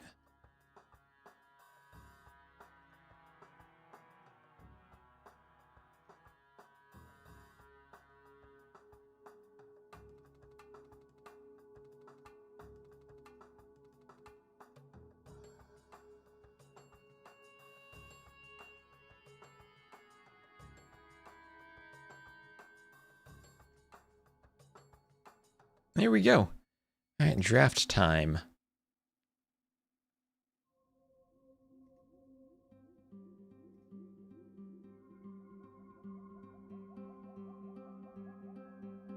Yeah, Lewis looked sharp against ACCM. Let's see what Sebastian's able to do.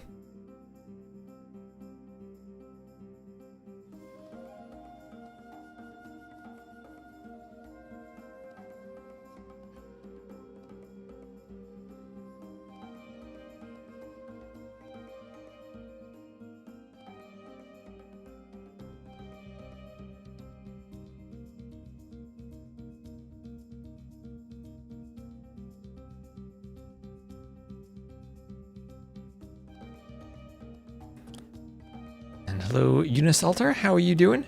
That's a lovely Pikachu emote. Again, thank you all for watching. Sorry for the delay. The last set was so quickly won by Hart that he took the sudden part of sudden disaster very literally, and we had to wait a bit till both players here were around. But now we're good and we're going. Two young players, 23 years old, both of them. Getting ready for some sudden disaster. Hello, Adam. Good morning. Good almost 2 p.m. to you. How you doing?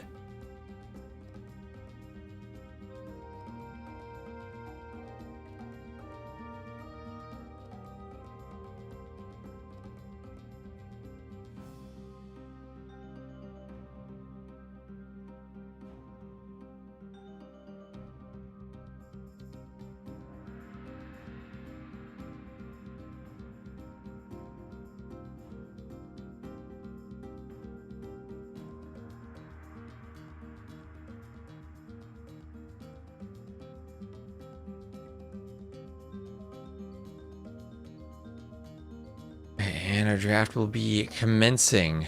We'll have Palisade Sakotra as the pick for Sebastian. Is that a hamster map? That feels kind of hamsterish, maybe. Maybe.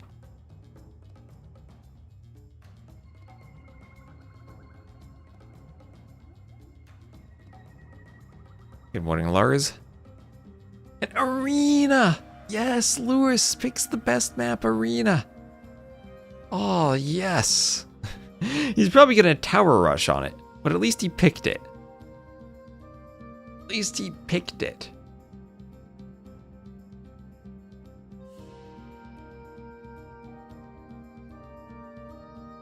I have no idea what that is, Jonathan. And hello, 7 Polars. Yep, the upsets have been insane. This has been a great tournament if you like upsets.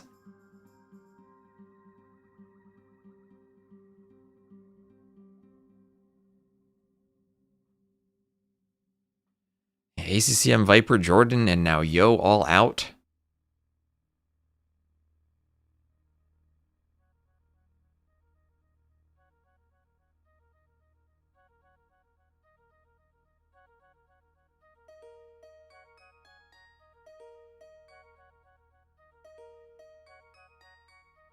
Upsets left and right and everywhere.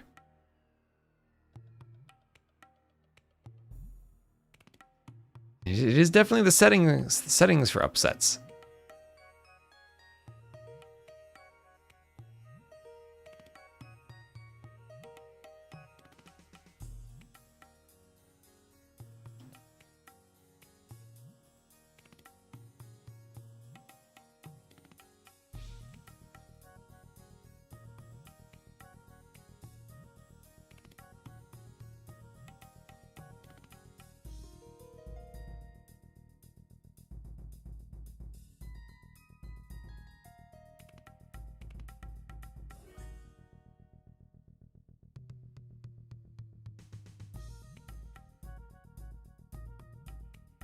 Oh yeah, and then we're also gonna have TTL coming up again soon.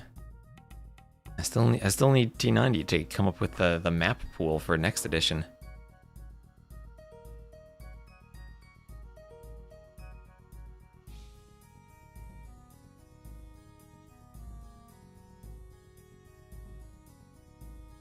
At least the players taking their times in the draft. Very hamster draft from Sebastian. Lewis bans Skakuza right away, so Palisade, Sakotra, and Koala. And say, other than maybe Skakuza Koala, that's as hamster as you can get. No Acaray, no Wellsprings, no Jungle Rumble, no Ring of Reeds. Hideout is the first map.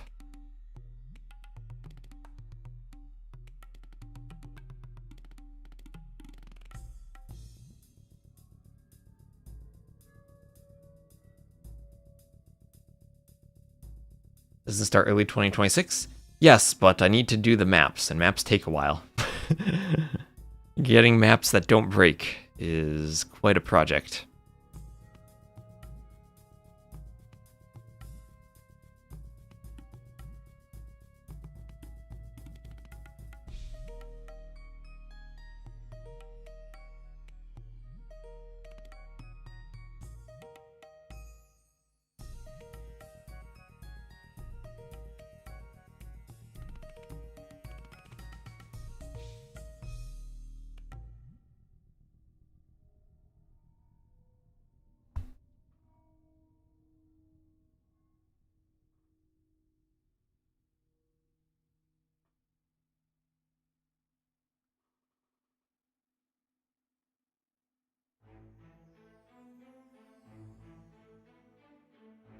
If I were visiting a pub, I'm not sure how I'd feel about being offered a hamster draft.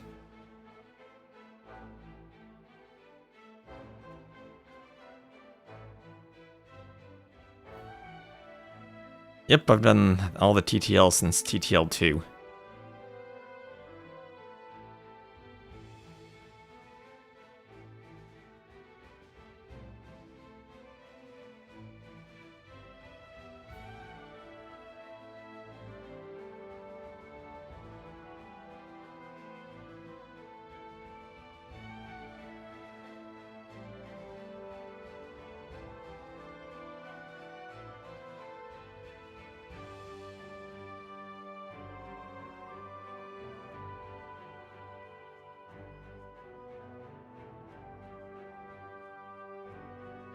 Recently on Ladder Arena, you got 3 chickens when your opponent had 8. Yes, I'd imagine that happens because chickens are placed using loose placement, which is kind of bugged like that.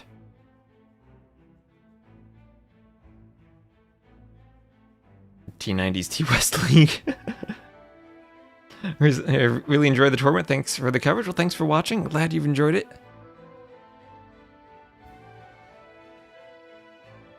Sudden Dessaster is one of my favorites too, especially because of the map pool with all the clown maps. How does Civ bans work? Are they chosen by the... so these are just random. All the Civ bans are random. Once they start the Civ draft, the random bans commence. Yes, indeed, all random. Then the final ban from the players when they snipe off one civ their opponent picked is intentionally picked by the players, but here are the bans for the civs, all random indeed. And as someone asked earlier, it's all the random bans are done after the maps, so you're not basing your map picks based on the civs that are available. You do the maps first, and then some random bans, and then your picks. So introducing a bit of randomness into the draft, more going for the old school AoE2 style. But you didn't have the forced picks when you were playing ladder games. Well, I want a bit of randomness from the good old pick map random civ days, the glory days.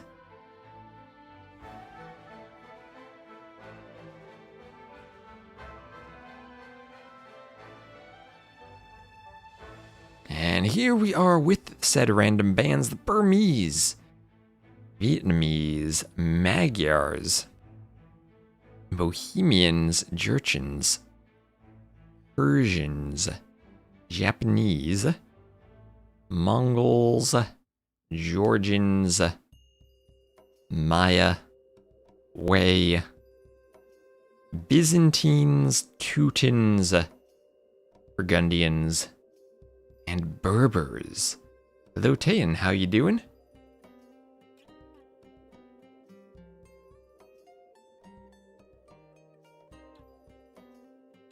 Will we see Woo? We could, but no real water maps though. Terrible, but on the up, always is good when your first derivative is positive. And the first pick for Lewis will be the Malay. Let's see if we have the Japanese picked. Or no, we won't because they're banned.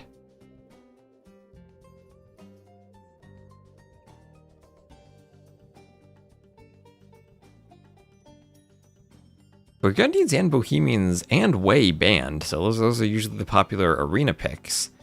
Wonder if we'll see Turk somewhere in the draft. And no Teutons for the Tower Rush. And Bengalis, okay, fair enough. They're Bengalis for Sebastian.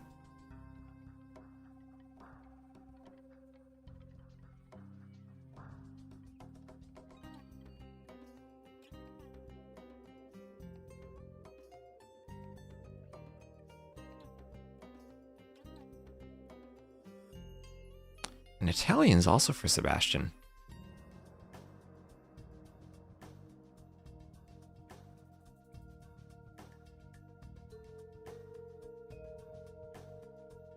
We're not talking about eigenvalues, though, Tane. We're just talking about the standard function from R to R. Maybe I'm wrong to assume such simplicity. Though.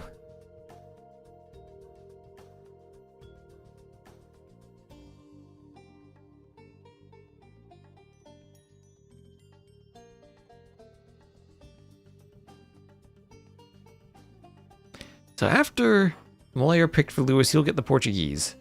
Bengalis, Italians for Sebastian. Malay for Hideout? I was thinking Malay for Triple Tunnel for the Fish Boom, but could also be for Hideout. Spanish feel like the Hideout pick, now that Lewis has them. I guess Italians could be a Fish Booming civ for Triple Tunnel. Italians Malay late game, that feels interesting. How many civs are there these days? 50, I think? After the Three Kingdoms?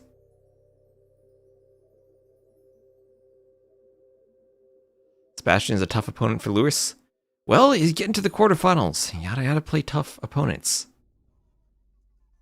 Aztecs here for Sebastian. Okay.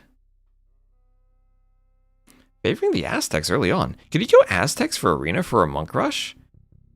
Or just Eagles? Or considering how many good Arena civs were banned? And he already picked Bengalis, maybe? Ooh, Aztecs on Arena, that's old school. But looking at the civs, could definitely be a play. A great 1TC Arena civ. From how they were played many years ago.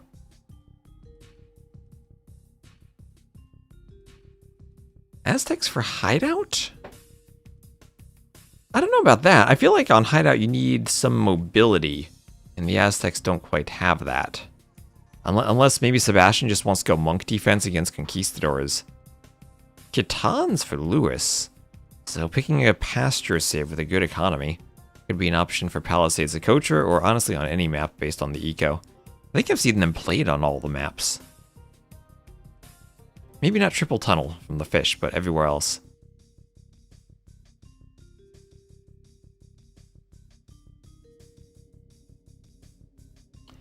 And Armenians, Georgians were banned, so Lewis has the fortified churches. I gotta say, I really like Lewis's draft. Malay, Portuguese, Spanish, Catans, Armenians.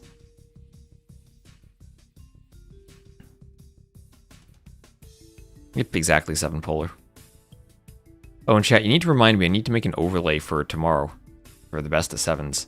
Hopefully the same overlay works, I just plug in the new drafts, so I might need to resize them slightly.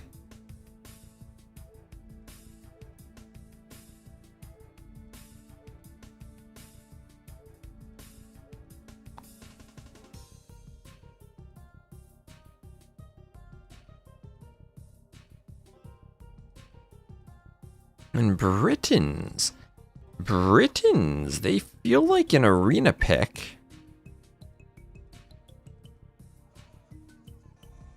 They don't train their skirms as quickly as the Catans do.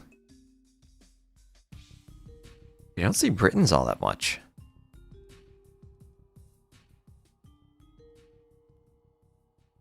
You can see more than stuff like the Franks, at least.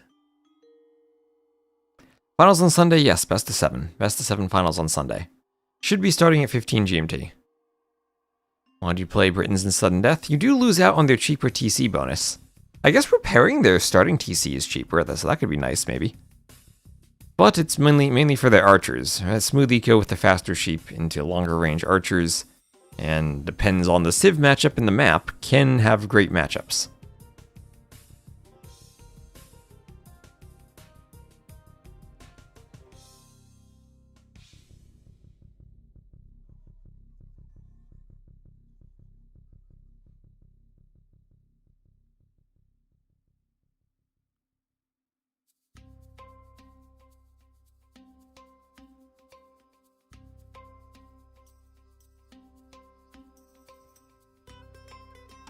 And Turks, finally Turks. So Turks picked for Lewis. Interesting. Okay, what gets banned now? Poles picked for Sebastian. Malay or Spanish will be banned. That would make sense. Or Armenians or Catans. Yeah, Malay and Bengali's banned. So what does that leave then? So looking at Sebastian, let's try to guess this. Italians for Triple Tunnel, Aztecs for Arena, Britons for Hideout, Koreans for Palisade Sakotra, and Khmer for Koala? No, it's gotta be... Ooh.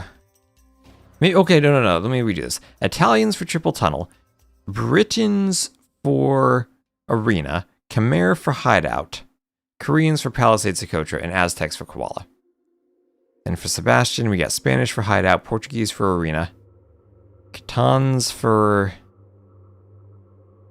Then Catan, Shu, and Armenians, and some setup for Triple Tunnel, Palisade, Sakotra, and Koala. Okay, maybe Armenians on Koala have been great, but also on Palisade, Sakotra. Their Catans go on the other one of the maps, and maybe the Shu on Triple Tunnel, or Turks on Triple Tunnel. Alright, let me see... John Slow wants to start a call. We're going to co-cast this one with John Slow.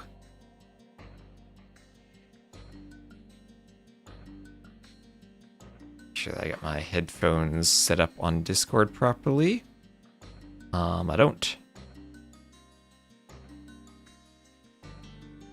Have we seen a Vittoria win a match yet? Yes, we have. That was the previous... Yesterday we saw that. Who was it? In Sorokuma, he used Vittorias on that arena game. Why Aztecs for Koala? Eagle for early laming. Well, there are lots of laming on that map. Plus, what, faster producing skirms.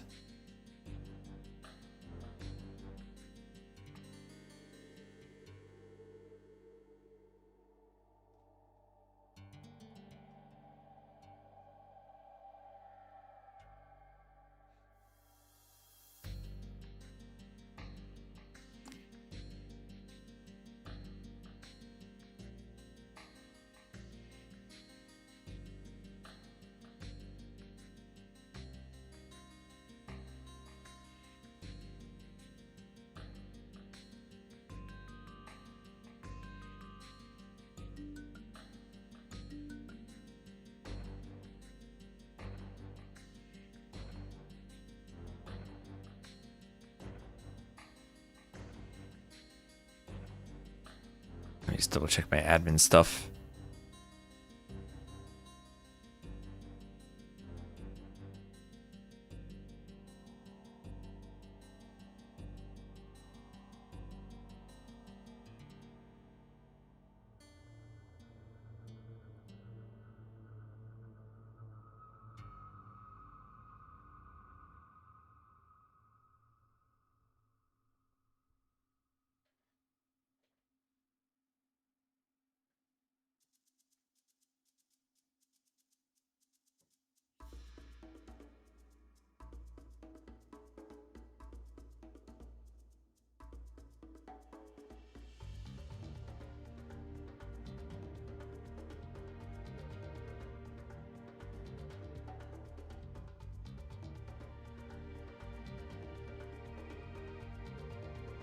Okay, Johnson needs 30 seconds. 30 seconds. Yo's already playing ranked games. He's playing Arabia versus Sorokuma.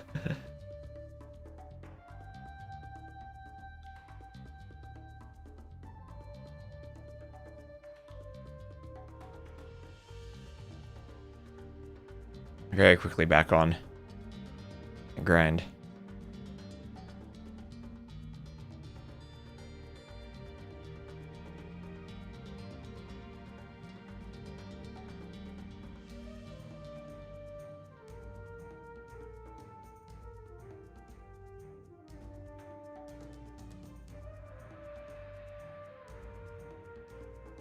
$30 seconds to John Slow.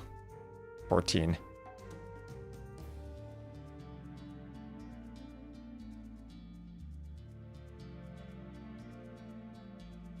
Oh, hello, Mr. T West. Hello, Jen Slow. How are you doing? I'm good. How are you? I'm good. Let me merge the chat. Knock.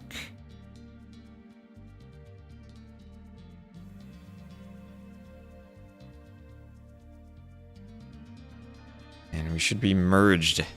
Say hello, chat. Yes, clowns combined. Let's go.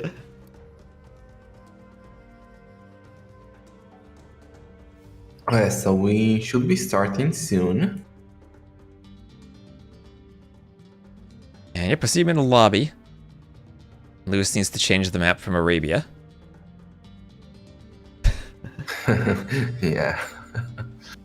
Wants to be a sudden hamster. I still can't believe that he picked Arena. Shocking. Absolutely I'm very shocking. shocked. I was too. That was the first thing I saw in the draft. Lewis picking Arena.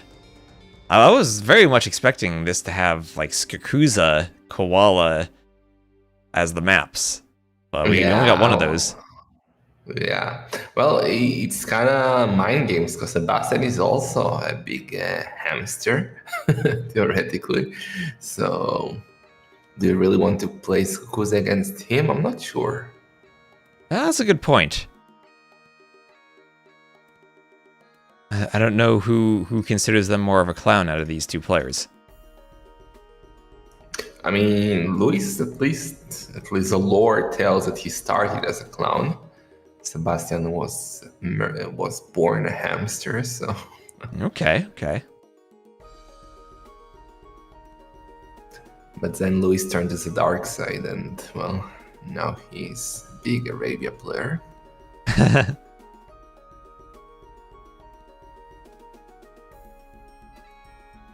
We start with Hideout. So what do you think we'll see here? I was Khmer guessing Masterpiece? Yeah, I was guessing Khmer. I wasn't sure what Lewis was gonna do. I was thinking Spanish. I mean, this maybe Khmer Spanish. I would bet on that. If I had shekels to bet, I would put on Khmer and Spanish. I agree. Do you think anyone gets fancy, assumes that's what the other player is gonna pick, and tries to counterpick? With what counterpick Spanish? Maybe Italians? Yeah, like maybe Genbos against Conks. Maybe Britons with extra range. Maybe. Yeah, because I'm wondering what... I mean, obviously, Khmer are kind of well-suited for Hideout. But then I'm wondering what they specifically do well against the Spanish. I think maybe Italians or Britons have better matchups. Yeah, but then you can do the Ballistic Elephant masterpiece, and if you can do that, why are we even here? That's fair enough then. No other real Ballista Elephant masterpiece maps. I don't know if you can Ballista Elephant through Triple Tunnel. I mean, in theory, but I think it's gonna be a long journey. I've seen Ballista Elephants on Amazon Tunnel before. You can go for long journeys with those things. You just need some dedication. Oh, okay. So they're still in the lobby, no selection, no, not starting yet. Winner will face Hart in the semifinals tomorrow. Did you expect Hart to beat Yosrinil? Ooh, I didn't know what to expect going into that. I figured we could see anything. And Hart was... I was very impressed by how prepared he was for Yo going for crazy strategies. It was like the cutting in the back on Jungle Rumble. Hart had outposts everywhere. He was ready for it. The quick walls from the aqueduct going down so early, dealing with the archers on Acaray, like everything that happened there, he was prepared to deal with it. Yeah, I kind of feel like your strategies were kind of weird and just not very deadly. Let's go this way. He tried to do something creative, I think, in every game, and none of them worked out. Okay. Politics are starting. Yeah, they're in.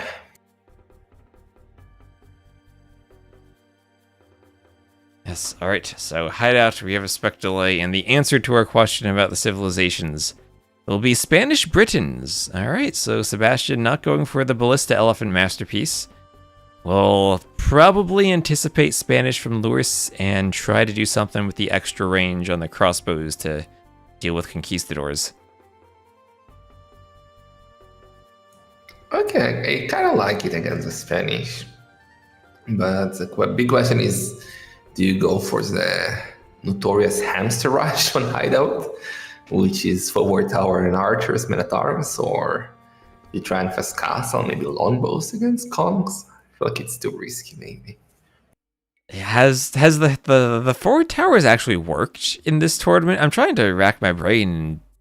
I don't remember it ever working. I don't remember a single set where it worked. I mean, I feel like you could just fast castle into crossbows as the Britons and defend most of what the Spanish can do. Because at that point, you're just forcing them to skirmishers, basically. Yeah. Could be. Well, but let's see the map first. Let's see if the bases will be close to each other. It should affect the player's decisions, unless you're locked on your strategy from the beginning.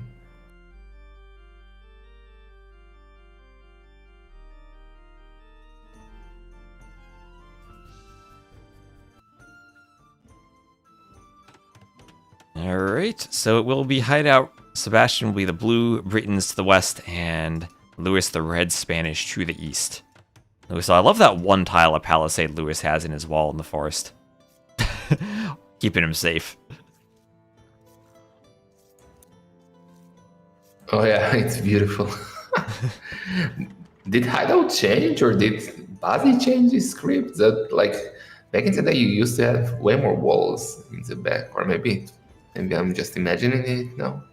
On team games, you have a lot of walls in the back, but on 1v1s, I think you're usually close enough together the forest eats up the wall space. Oh well, thanks Bazi anyway.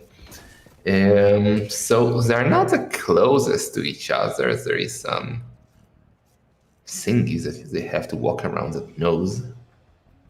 Yeah, if you go all the way around the outside. But it kind of juts out far enough that it makes it kind of a long distance, especially because Lewis's gate is actually blocked by the forest.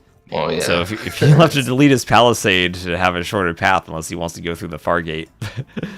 But it suits him more. I mean, you probably don't want to rush a Spanish. Spanish, you automatically should aspire for conks, right? I think It's so, more about yeah. Sebastian, right, rushing or not. Well, I guess there, if you are really close, you could try to go for a forward castle. But always kind of risky against the Britons who might go for an archer opening. Yeah, yeah. Forward castle is very risky. So maybe actually you could go Man at Arms towers, like claim some area. Like imagine Sebastian. Wait, it's Lewis who has to go forward. Okay, he has only gold he can take if he goes there. Yeah, could work maybe. Like make a tower on the gate and then just fake trash and try to get to Castle Age into Conks.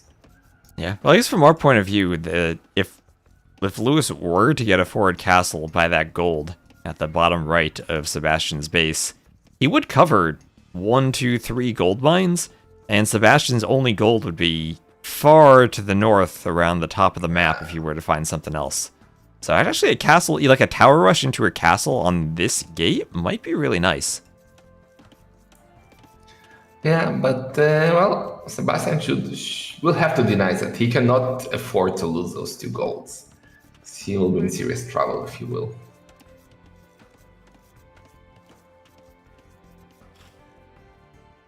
Also to note on this map, the deer did spawn on the outside, which means it takes a bit longer to push them and get them in, so your scouting time, where you want to figure out what the short side is and what the long side is, if you are indeed going for that feudal rush, is a bit reduced compared to if the deer are on the inside. Yeah. No. What about foxes? Shouldn't we get foxes on Hideout, or is it? Should we?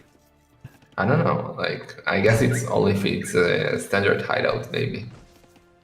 Yeah, maybe we But should even add about foxes. that, I'm not sure. Foxes have been kind of fun for the maps we've seen them. Yeah, yeah. Foxes are nice. Rabbits are the worst. No, chicken are the worst. Rabbits are at least cute, but. Okay, so can we get the Fest Feudal here or what? Sebastian might be going up now. Yeah. Okay, so Sebastian is rushing. yep, the Britons player, the one going up fast. No barracks yet, though. Do you think you have to go forward right away, or is there room maybe Sebastian just feudal booms, does a range, and starts amassing archers to get ready for the Castle Age? Feudal Boom kind of doesn't make sense though, because you don't get any benefits as a Britons from getting to feudal. Like, oh, okay, he's gone forward. Forget everything. Okay. All It right, kind of there is makes the sense, forward. like we saw yesterday. Is that who was it? The way player who feudal boomed into archer defense into classic pro versus Sorakuma. Right. Feudal boomed and went archer. That was beautiful, even though he still missed those villagers, sneaky castle, which cost him the series actually. But It did. There were so many points in that game. I thought, oh, Sorakuma's his castle is gonna get found, but nope. Or the ram push failed. He has to be dead, but nope. That was crazy. I just now realized that if he found those villagers, it would have been over. It would have been Cyrenium. Crazy. Oh well, Sebastian did get the barracks up forward range into a tower, and we were discussing the map of Sebastian, which have golds together, but it's exactly the same scenario for Louis, and there is also stones there, so one tower now from Sebastian, and Louis will have no gold, only one outside. Yeah, he has one kind of far to the top right he can go to. Is this gate isn't blocked too? No, okay.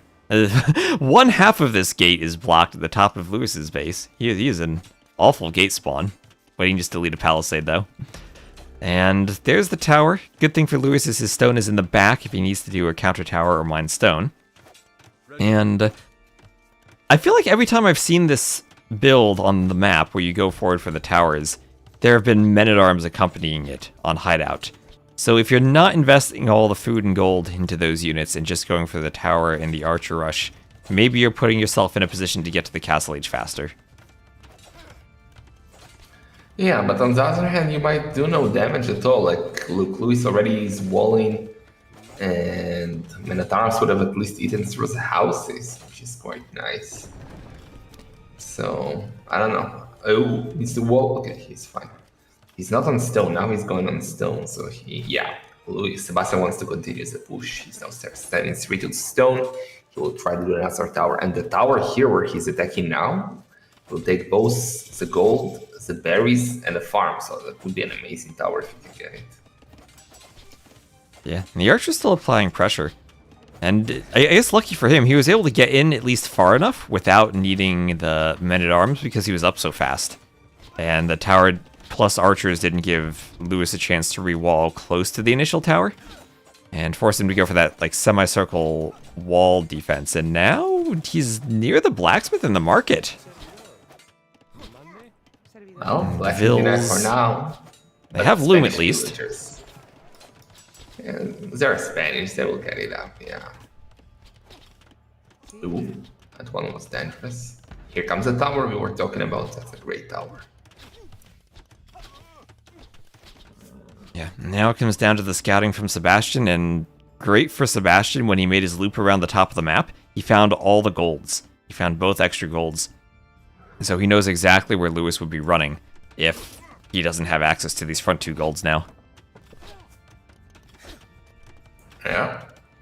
Oh yeah, so do you think Luis will be brave? Because in theory, if he's brave enough, he can take 7-8 villagers, send them all the way around the map, like from the outside, and drop a castle where Sebastian's stone is. Mandatum. Ooh. Instead of cleaning the towers on the front, Just I like that idea. I like that. I mean, you see your opponent is feudal. They're not going to destroy your TC while they're in feudal. Yeah, I mean, one option is you drop it on the towers and clear the towers, but I think your idea is more fun. Fun for You're sure, Spanish, you but build it's it faster, it also won't be dangerous. denied. Okay, archers are through. Another tower by Sebastian, pushing deeper. Oh, archers. Where are you going? It's sloppy. Going into the TC. Yeah, he's not going forward. Oh, come on. Sebastian, stand ground. Oh, Oh, he wanted the Vil.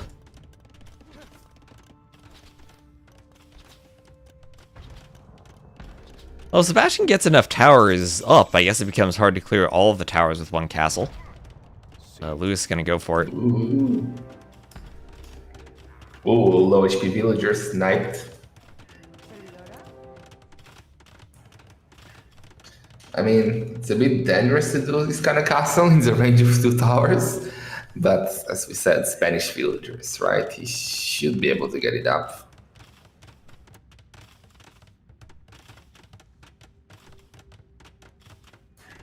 Sebastian is escaping with villagers. Can you try and block with a scout? No.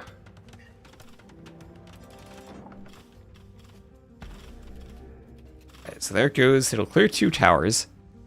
But, you know, if Sebastian gets Bodkin on that tower on the outside, he actually still controls the gold.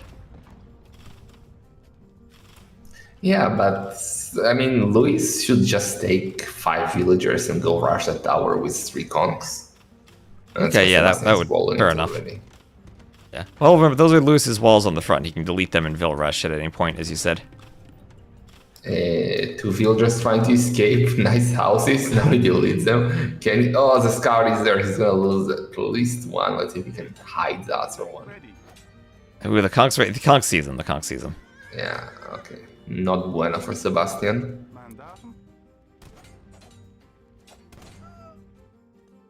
2 wheels down, and Sebastian is up to castle age, but now he's kind of in trouble, I would say. Yeah. Although Sebastian, look at this map awareness. He's building an outpost to the north. Maybe worried about Lewis doing exactly what you said, coming around counterclockwise to do the castle. So he is an outpost there to catch it. Yeah, that's very important. We have seen many players getting sudden disasters because they didn't make outposts. So knowledge is power. Yeah, so there's Castle H from Sebastian. But how do you continue as Sebastian? Like, is it time for, I'm scared to say it, but is it time for the skirmisher? Ooh, as any civ other than Britons, I'd say yes, but maybe the Britons can get greedy and go for crossbows here. He's gone on stone. He'll go longbows. But just to do the castle, the conks are going to be in. Needs more HP on the market. I mean, it's only Palisade walls. Like, Sebastian, I don't think that castle will go up. I mean, what castle? He's missing 400 stone. He's not up just yet. Yeah, he needs a stone wall inside of his base even. Sebastian, monastery? Oh boy. Doesn't he know that monks are bad? Well, here come the conks.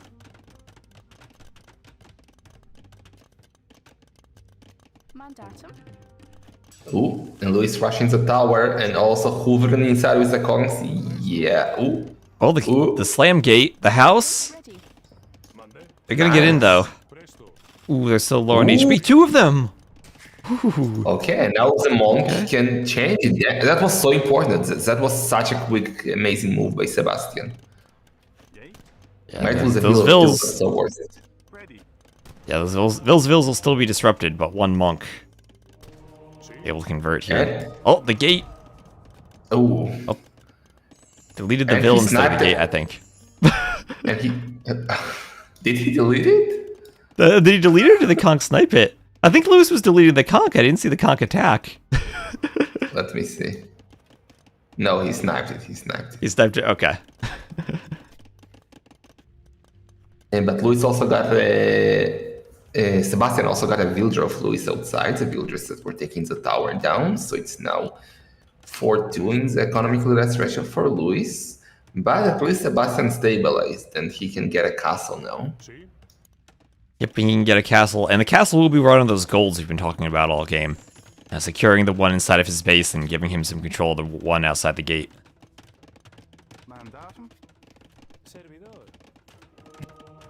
Ooh, villager snipe, another one. So 5-3.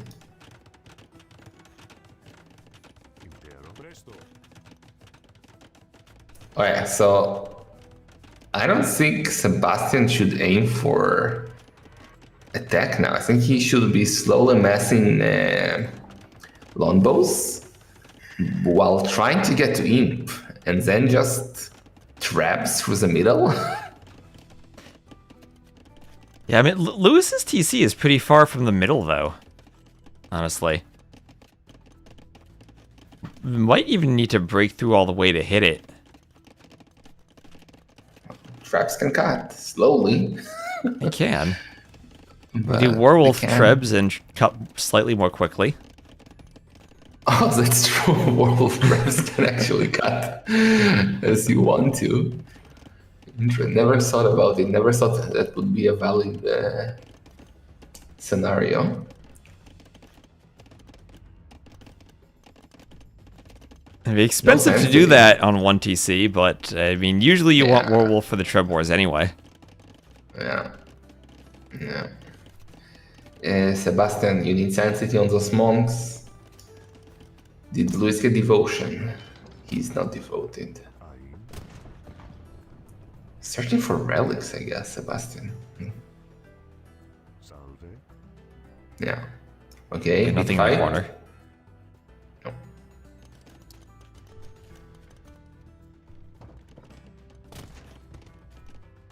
Yeah, the Conk's just gonna look to break in if they can, but maybe that traps them if the monks come from behind. Could work, but still no Sanctity, so kind of dangerous. Okay, let's see. No, Luis chooses not to fight. Luis already picked up 3 relics, by the way. He's now picking up relic number 4 and 5, so that's gonna be huge for him. Ooh. On 1TC settings, 5 relics is so important. Yep, that's like having an extra 6 fills on gold the entire game once he brings them in. And already 300 relic gold, so the monks have basically paid for themselves and devotion is on the way. Yeah, perfect by Luis. For a hamster, he's playing quite well so far in this tournament. Yeah, and even getting outposts up. Yeah, that's what we've seen Lewis doing in his sets so far. He outposts everywhere, making sure he's not going to be caught by surprise. He could even do some walling down here by the forest. It's very important. Okay, 12 conks now with armor coming in. Ballistics for the longbows, but the numbers, even getting bloodlines. Damn, Lucy's gonna do damage with them now. And he is devoted, so Sebastian would have to be really lucky with the conversions on this fight. He has no chance here. Unless some insane instas. No, I'm not paying attention. Yeah, he's not going to get back, so he's just going to fight as well as he can. It's only one conversion, though. Okay, but with bloodlines, with armor, like those conks are quite tanky, so those longbows will get bamboozled.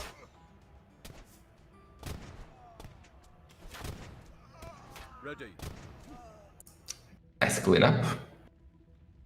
Alright, so that's not what you want to do with your longbows. You kind of need them, I think, more defensive in your base to defend against conks. And you don't want to fight the conks out in the open there. And he was completely out of position. But, that's a big but.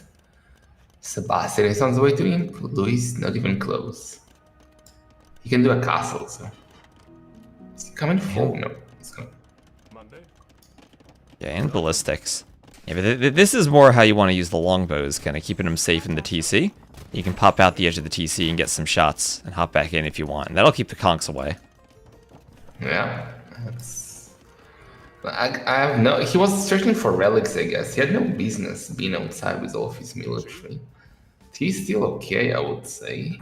Obviously, he's in a bad position. He now lost another villager. He's 7 behind. Oh, but Luis is up too now, so... And Luis is up. And it feels like the main advantage now for Britons would be extra range plus Warwolf Trebs. And I think you have to do something through the middle now if you're Sebastian.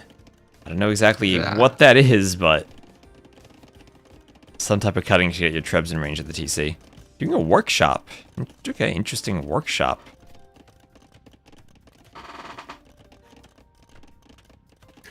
Another issue for Sebastian is that soon his gold inside of his base will run out. And that he'll have to take the gold outside, and then the columns could be annoying from time to time. Yeah, definitely. At least it's close enough to the castle. The longbows might be able to use the castle for some cover and defend it. But yeah, that will be tricky for him having to move out. And even if he were to go to the north, Luis is getting outposts up there, so we'd see that. There's a Treb. I do love the outpost on Luis' side of the woodline to see if Sebastian is trying to cut or anything. He's Onager. Oh, is he gonna Onager cut and then Treb the TC? Yeah. Yes, yeah, okay. Yes. Trying to go fast. What do you do as Luis? Like, he has a stone for a cut. Oh, heresy! What? No! Heresy? What? Oh my god! I guess the Britons. What? What a waste of rest! The next castle's on the outside. What does he think the Britons are doing? Maybe he's traumatized by clowns. I don't know. I don't know. I mean, he is a hamster. Weird. Do you think he's ever clicked that button before? Maybe he just doesn't know what it does. He's thinking, this thing's expensive. It's got to be good, right? Ooh, look. Okay, that's his outpost. He knows about the outpost, so look where he's cutting. He's Yeah. gonna cut outside of Louis' point of view. Okay.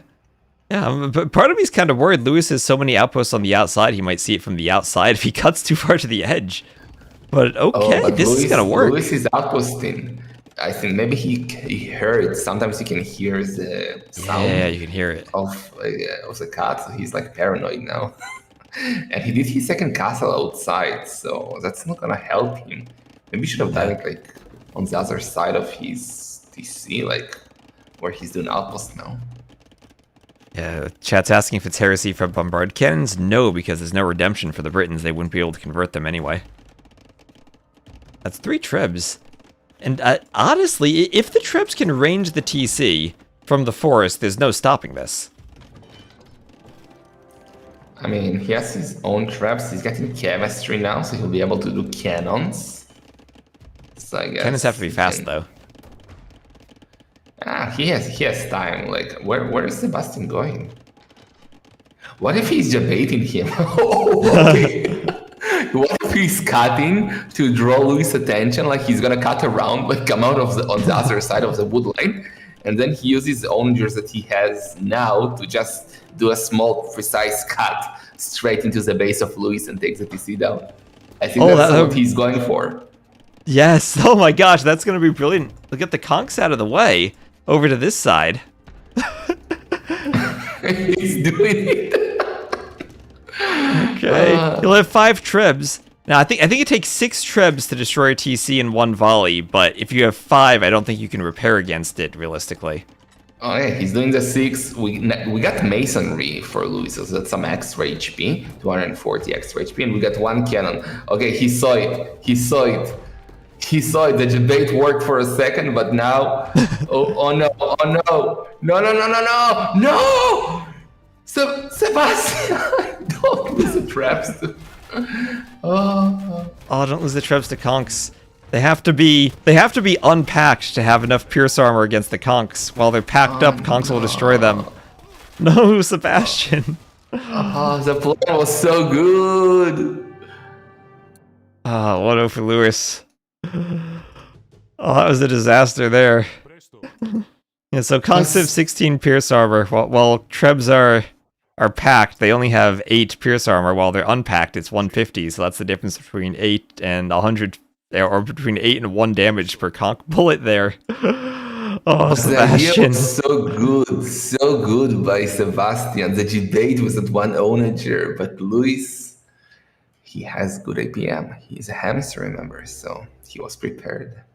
And yeah, he had enough outposts too. We saw that from Hart in the last set, and now Lewis here. You have enough outposts, then you can be prepared. Hideout is always fun. I like Hideout on sudden death settings.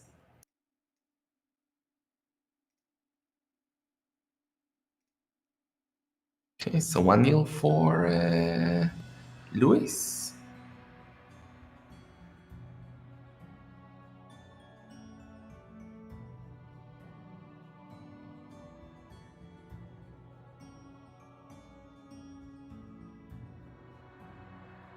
Alright, yep, that's Lewis on Hideout.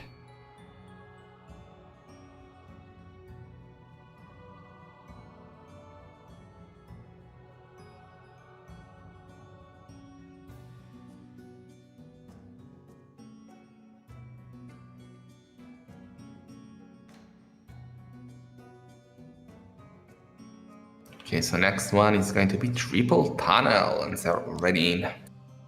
Okay, Triple Tunnel.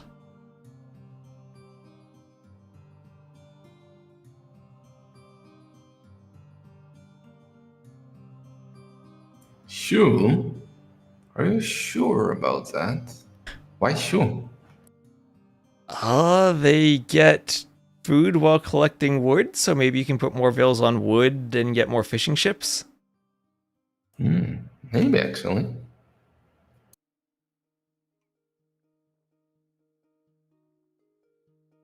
That's what I was curious about, because the Malay were banned, and it felt like maybe the Shu were the only other potential fish booming civ in the draft.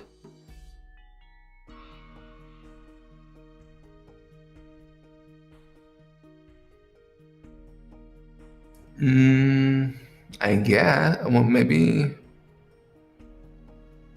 No, I don't know. Armenians are not really. You don't want to use them here. So, kind of weird. I don't like Shu, but I'm a pleb.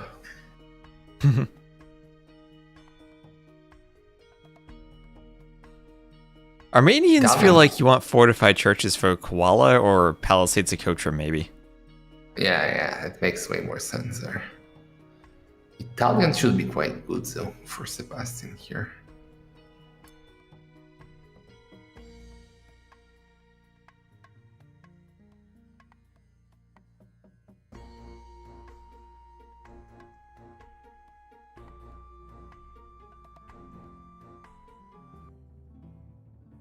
And here we are.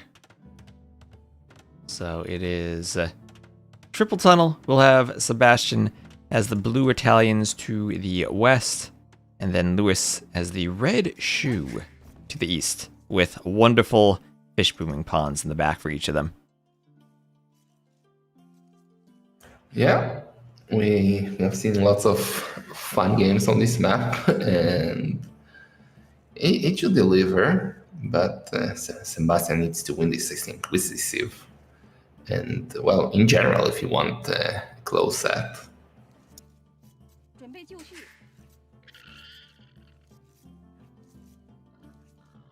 So how do you play it? I still didn't figure out the meta for this map. Like, I don't know. Castle Age. I feel like we've seen a mixture of everything. We've seen intense fish booms. We've seen players trying to go forward. We've seen huge walls. I don't know. I feel like if you're Sebastian, you want to have a good fish boom. But over-investing into the fish boom puts you at risk maybe for some type of fast input pressure down the middle tunnel.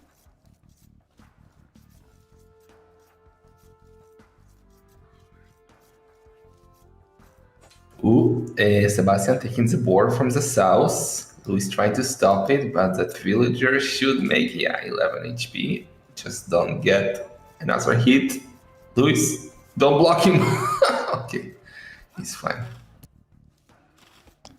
Yeah, there he goes. He gets the boar in.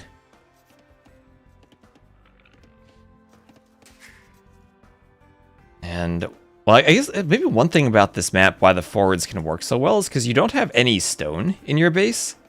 It's really far forward for the most part. And then you don't actually have a main gold with 7 tiles. You only have the 2 secondary golds with 4 tiles each. So it does encourage you to get forward into these passages and grab some of the other gold mines. Yeah, we usually don't get to those scenarios. I mean, we didn't see too many long games where gold was needed, but it definitely will get interesting. Your corrective game goes long. We will see. I have my doubts about this game going long. Okay. Well, especially with these two players, right? You feel like they're the type who want to do something aggressive. Yeah, they want to micro those skirms. And one archer. I mean, it could be a good skirm matchup between these two civs, right? I mean, Italians have good skirms. Shu should have good skirms. Everybody have good skirms. Except you Turks. Except the Turks. And all those civs that miss Bracer. Yeah, but I mean, they still... people still do them. They're still good. No dog for Sebastian yet. And that's interesting when you're the Italians and you're thinking you have the cheaper fishing ships, you want to do the dock early. He's going for it now. It's fine.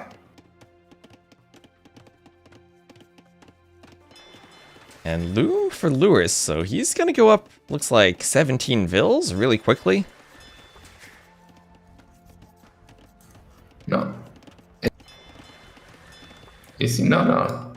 He has more villagers already queued both, so... Oh, okay. Why did you loom then? Oh, he's lowering a boar. Oh, wow, this is the real hamster who doesn't play enough Rage Forest to lure the boars from this far away without loom. Yeah, I mean, Duda was doing it like a master yesterday. Tile, goes, tile, goes. And you have a scout to use, so yeah, he's fine. Yeah, I think he might have also been housed a bit too, but I'm gonna use this as the excuse.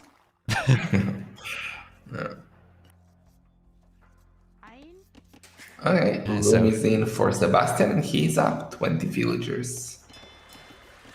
Okay, he's up, and Noville's immediately going forward. If you want to go forward, I think you have to be pretty quick on this map because it's such a large distance. But here comes the boar in for Lewis, no problem. The villagers are going forward, though, 2 villagers from Sebastian. There you go. The middle. Right along the roadway.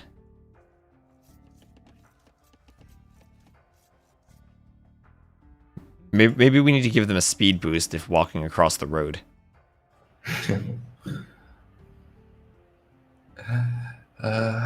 My dream for sudden death, by the way, was to add something like in the Greek campaign. Like there is that one campaign where you can have landslides. You did that, right? I didn't see I didn't play that, but I saw that. Yeah, the landslides. You didn't play? I thought you're a campaign dude or not. I didn't do all the Battle for Greece ones. Oh, it's amazing actually. So sorry, amazing. So I wanted to add something like that you can do release some disaster, but it's not possible, I guess.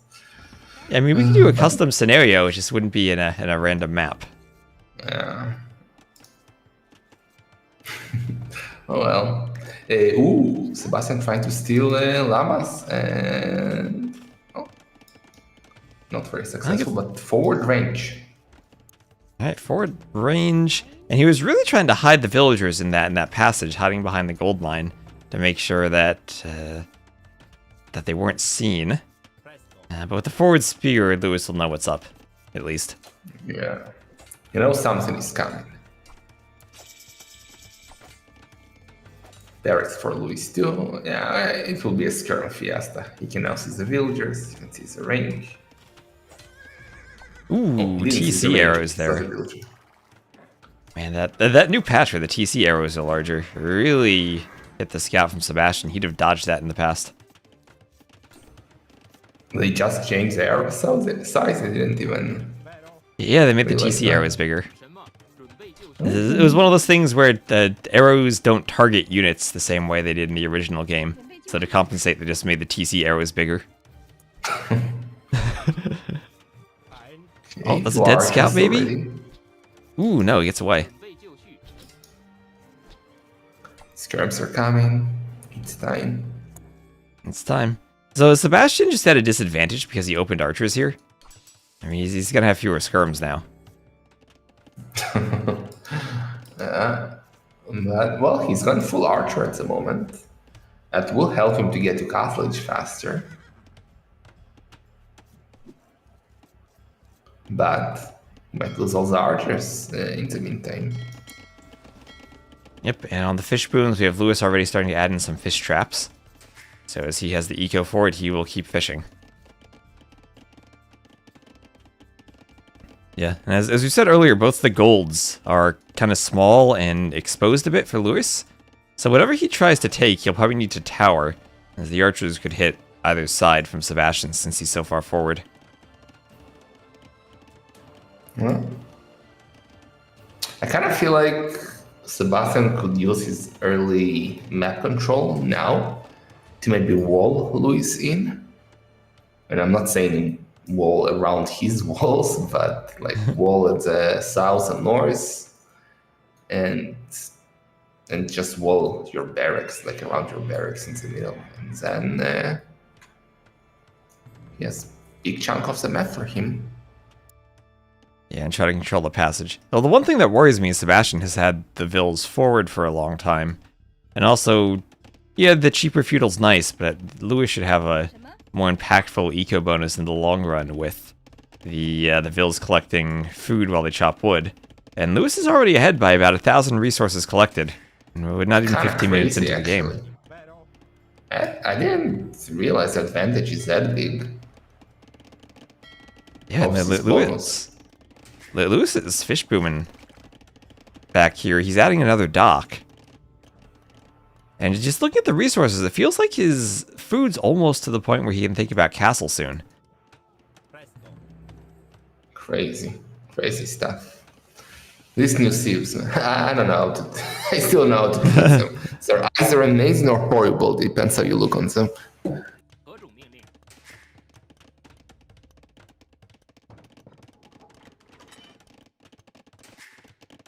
We already got a stable up, by the way, for Sebastian.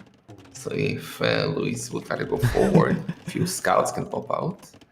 Lewis doing a mill now. I wonder if he was thinking of just the market to click up and then realized he didn't have the mill. Yeah, that meal makes no sense.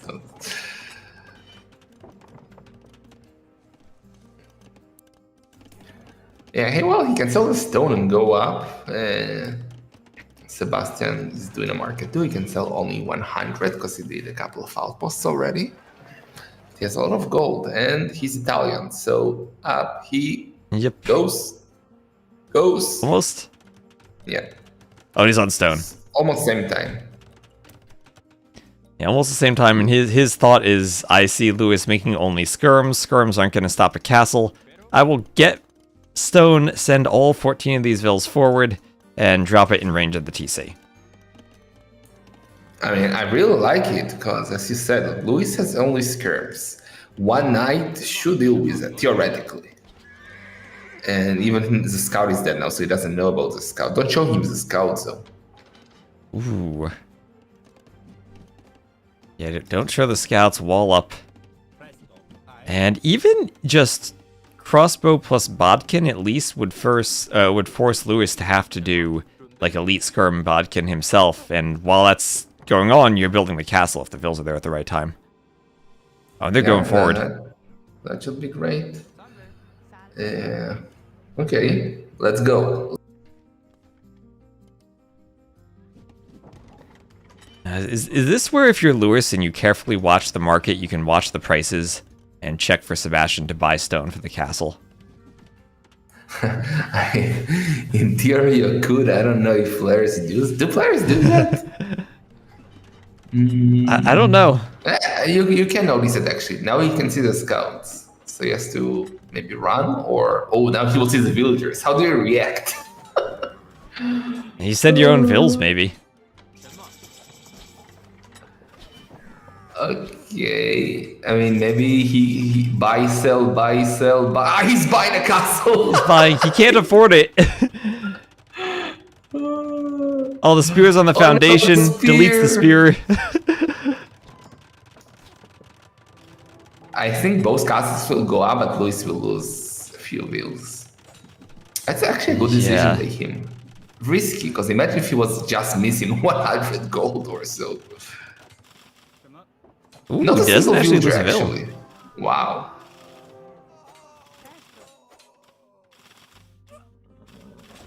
Okay, so workshop behind this from Sebastian. Workshop from Lewis. Castles close enough to each other they'd hit all repair vills. And now just petards and... Do you do a mangonel or do you do a ram here? A mangonel kind of to defend against rams. Luis has to do rams, that's what he's doing. Sebastian has to do mangonel, because Sebastian is the offensive player here. He should ignore the castle of Luis completely. He should focus on keeping his own castle alive, which he do with mangonels against rams. And he should mass petards to go for the TC. Because if he takes the castle down, okay, but if he takes the TC down, game over. And also, and this depends on the pathfinding, but Sebastian only needs to go about 2 or 3 tiles that are not in murder hole's range of that castle. Wait. Does Luis know that he needs to repair that on center? Luis, hello, where is Luis? Oh my, he might. Yeah, they go to the petards. Luis didn't repair. That was one petard. Lewis assumed Sebastian would go for the castle versus castle fight, and he didn't think about the TC. Oh no. forgot it's sudden death, man. He was ready to do rams and stuff and fight with castle repairs, and Sebastian says GG. Here I was thinking that Sebastian, all he had to do was destroy the gate, and then he like ungarrison within murder hole's range, and the castle couldn't stop anything. But it's not even that complicated. He just goes one petard. That's all he needed. Freaking Luis. 1-1. Yeah, well, at least we're not getting a sweep for this one. That's 13-4 KD for Sebastian overall. Lewis was ahead by 2.5k resources collected, but all you need is enough resources for a couple petards, and that's it.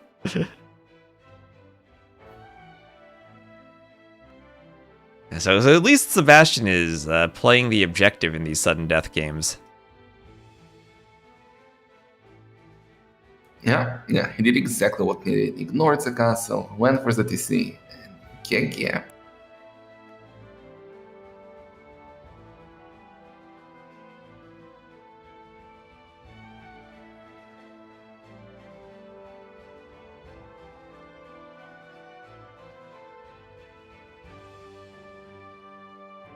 I really want to know Louis' thought process there.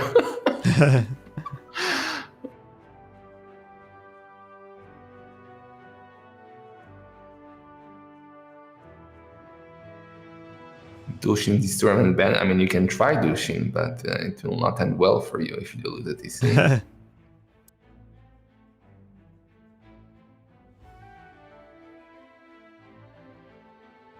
Arena!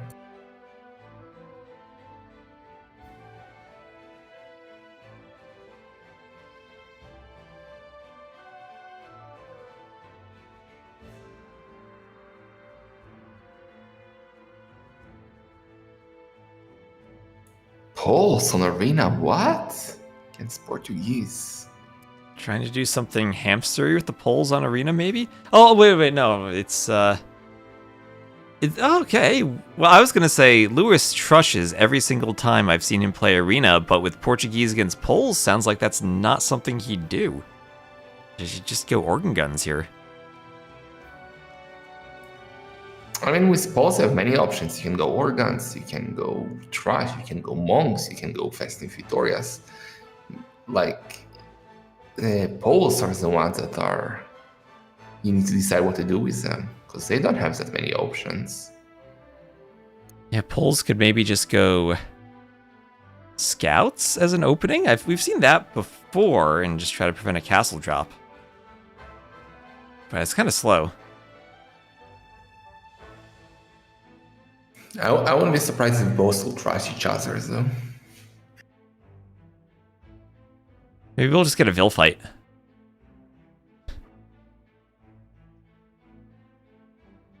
We'll fight to the death with his 3 starting villagers. And do the 4 more. 7 and fight. Yeah, send everything forward.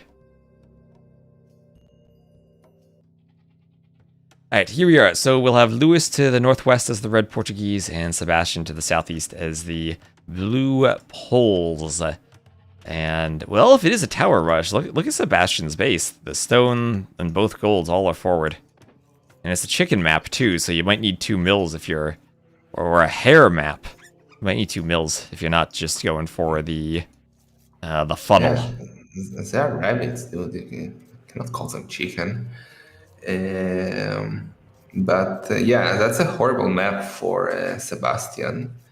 And if Luis will trash here, which I don't think he should, because you don't want to go into a trash war versus Poles. No. Although if it is a trash war, Sebastian does need to make sure he's mining stone with the male villagers, because that bug is still in the game. Okay, but in contrary to Sebastian map, look how amazing the map of Luis is. Oh, it's beautiful. The only thing that's forward are the berries. At the back, that's so good. That is and perfect. Sebastian might trash, so it will be so good for him. Yeah. Also, look at how big the back areas are for these players. Even if you're pressured, you can at least fit a ton of farms back there. Yeah, but in with 1TC, it's rare to get to That's that. true. What's that Remember goat doing in the old middle? arena? Ooh. I guess he was trying to open the gate with it to get the fox. But the goat says, I'm free! Oh, wait, no, it's not his. Oh, did he steal a goat from Sebastian, actually? Let me see. Yeah, Lewis stole the goat that was in the gate for the fox. That's what it was. Stole a goat on arena. You don't see that every day.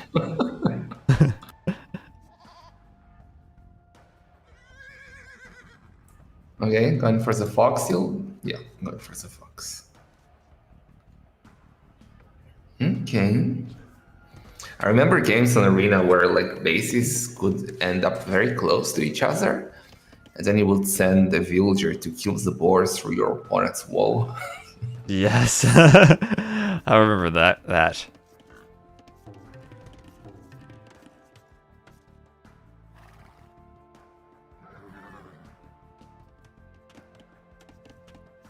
Yeah, like the old days when the sheep would also be outside your walls.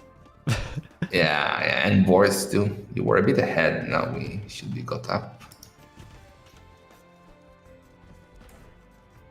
Okay, so Sebastian actually... Yeah, wait, go. Oh, I was gonna say, I remember when you had to delete your wall to lure your boar in, and then you had to house wall it up. Yeah. Well, some things improved. On the other hand, we got hairs now, so I don't know what's better. We do have hairs. Scratch their ears with their little back feet. At least they're cute, yeah. Yeah, but then you have to eat the cute little animal. At least make the animals aggressive and fight back so I don't feel bad about eating them. Yeah. But well, actually with poles milling the chicken / hare kind of makes sense, right? Because you're gonna need the full works for farms anyway. So might as well lose them early. Yeah, exactly. If you're the poles, do you consider maybe going fast feudal here so you can do horse collar before adding in any of your farms? Because it's not like you're gonna go against someone who's going straight to the castle age and then adding in 2 more TCs and out-booming you with their villagers. You're gonna be kind of even on eco and vill numbers anyway. Yeah, but then you're at the risk of getting castle dropped, so... Yeah, I guess that's a big risk against the Portuguese. Yeah. Maybe in a different Civ matchup it might be an option. Yeah. But seems like we are not getting any trash. Luis is not up. Oh, wait, Sebastian is up. 20. That's a bit late for trash. So I don't know what that is actually. Well, you will get 1 fox.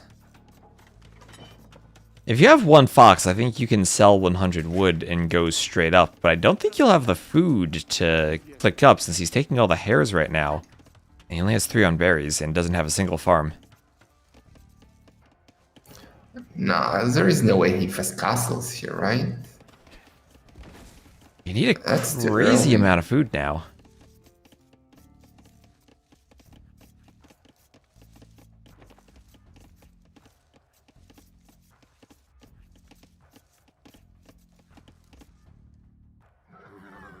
He's gonna get another fox. That's nice. Yes, it won't be enough gold to click up right away, though, so this... I mean, he's close on the... Is he going to sell the stone to go up? Maybe that's how he does it, if he sells the stone and buys his way up. Maybe, you know what? Maybe he can do it. Kind of crazy builds. Yeah, I mean, he did afford 2 lumber camps and 2 Folvarki while doing this build, so... Only 5 on food. He's really far away with food. He's 2 vills. Okay, he's feudal. No, he's already doing double BTX and horse color. He's feudal booming. Kind of late for feudal boom, so like go up with 18 villagers and not 20. Yeah, like that 18-19 pop-up timing. That's what I was thinking, like 18-19 pop, you add the farms. I guess it doesn't really make too big of a difference, though, as long as you get horse collar before the farms anyway. Yeah, actually, you're completely right. It doesn't matter. It doesn't matter at all.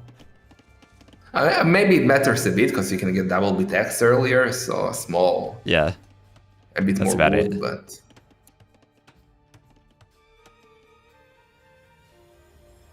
he's getting all the foxes. Like he has a villager outside who gets all the foxes. I mean, you get enough foxes, he could just click up whenever he wants because he won't need a mining camp. Yeah. Market blacksmiths for Louis. Not gonna be scouts or anything like that. Either monks or organs. Okay, and no one on stone yet, so he'd need to grab a whole bunch of vills and put them all on stone if he wanted it to be organ guns. Well, you can just send everything after clicking up. Let's see, but I kinda doubt it. Is Luis gonna monk rush? Is that 2 more to gold? So I think yes. I think he is gonna monk rush. Ooh. Although kind of late, 27 pop for a monk rush. Maybe with chickens you go up slower? Or with hares you go up slower? Yeah, and he didn't even mill them, like he's doing long distance, so it's not ideal. It's a build I would do, but I don't know spreadsheet builds. There's no chance Lewis is just gonna play fast imp for Fatoria, is there? Going up this slowly? That's still too fast for fasting, I would say. 27 pop? I used to do like 27 plus 2 plus 3, but that was with Byzantines where it was really cheap. I don't know if Portuguese can pull that off. They do have a better eco, and that's a lot of farms for a monk rush. 7 farms already. Could be, you know what? Could be. Especially when, like, well, he doesn't know, but look what Sebastian is doing. He's already up with a market and a stable. No blacksmiths. Yeah, that is a forward barracks from the fox villager, but I guess Lewis will see that. So if this is just scouts for relic control, Sebastian will get the relics, but he'll be against a player who will be adding the Fatorias. Oh, there's double monastery. Monastery. Okay. Oh boy. Maybe it is monks then. I don't know. I can't believe I'm saying it, but monks shouldn't be good anymore. There are too many bugs with them at the moment. Yeah. The big one being that you can't have a bunch of monks convert one scout and then swap targets to charge the conversion. You need to individually target all of them right from the start. Otherwise it gets reset. Maybe actually those are not bugs. Think about it. Might be a way to nerf the monks and saying, "Oh, it's a bug, and now we can fix it." Their whole plan was to make skirms more dominant. Oh, that's true. Although skirms sometimes they counter monks. Maybe if they make monks weaker, that just nerfs the skirms. I don't know anymore. Like, did they have to do the bugs with monks? There are some units they could have damaged, but no. It's only fun unit. Oh well. Monk. Scout is dead, but there are more scouts, and that monk is wrecked. No insta here. He's not even trying. Luis! No insta. And ooh, the monk on the other side? If Sebastian notices the relic disappear, he might be able to pick it off, but he might be preoccupied with the other monks. Okay, Sebastian, he's going for heavy blow, already got it. Bosa, now he's doing a full work, full of farms, so he's gonna have crazy food economy. Yep, and as you said, the farming upgrades for the pulls, they'll drop off that 10% of the food right away. And light cav, so he's gonna have map control with the cav. Already sniping off the monks to get relic control. And what do you think of this opening? Double monastery monks against the Poles, who, knowing their food economy, you can kind of be pretty safe that they're gonna want to go scouts, and especially when you maybe scout that barracks in the middle earlier. I don't know how to feel about it. I kind of feel like if you go monks, you have to to go aggressive. You have to do the monasteries forward. So you start with the barracks, do some spearmen, upgrade them to pikemen, and push like this. If you do the monasteries at home, you won't be able to do any damage. But it applies to any other civ but Portuguese, because Portuguese, maybe his plan is just to hold, buy himself time, allow himself to get to Imp and get victorious, and then it's different. Yeah, and he does at least manage to get one relic. And Sebastian likely gets all other 4, but at least Lewis has 1 scout out still for picking off monks.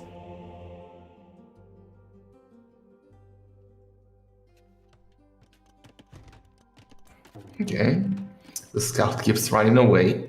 Fortunately for him, scouts are slightly faster than light cav, so he can keep running around forever.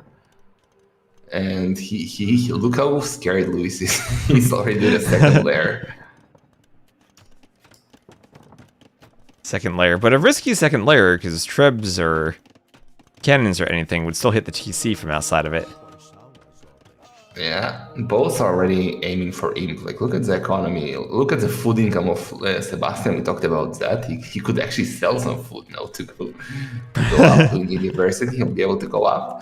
But Lewis is not that far behind while also being on stone. So Sebastian also went on stone now. Supposed to go for Imp. And unless Sebastian kills fast using the map control, I think he'll be in trouble against the Victorious. Yeah, so Sebastian has imp resources. He has a bunch of vills on stone, so both of them ready to do castles. And it's a risky castle placement from both of them on sudden death, because what if they just walk past each other and both do a forward castle? That would be funny, but I'm quite certain Luis will aim for defensive castle here. Their imp is 2 seconds apart from each other. It's going to be really close timing. But I guess one way for Lewis would be 1 defensive castle and try to add in 2+ Vittorias in the back. Yeah. I like his position at the moment. Both are getting stone upgrade. Villager numbers about the same. Only 1 villager lead for Luis. But Sebastian have way more relics. 4-1.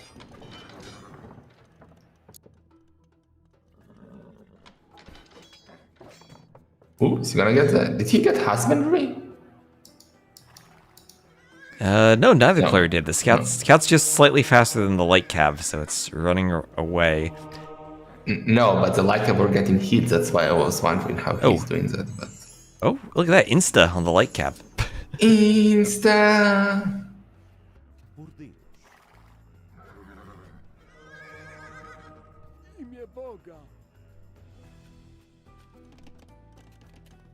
Yeah, 1 minute, and we got the impaction. Ooh, monks are coming.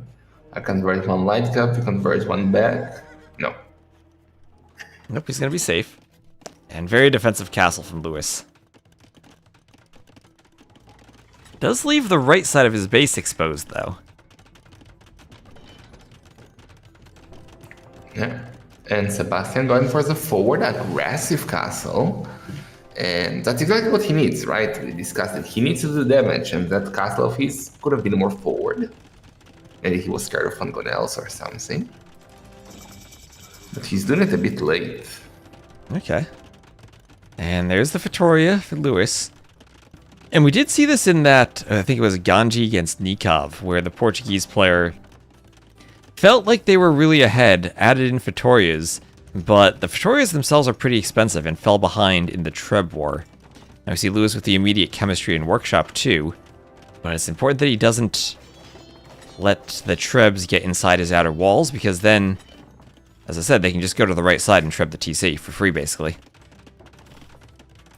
Yeah, this is the window of Sebastian. He needs to go all in. Trebs, cannons, and go. The longer it goes, the better it is for Luis.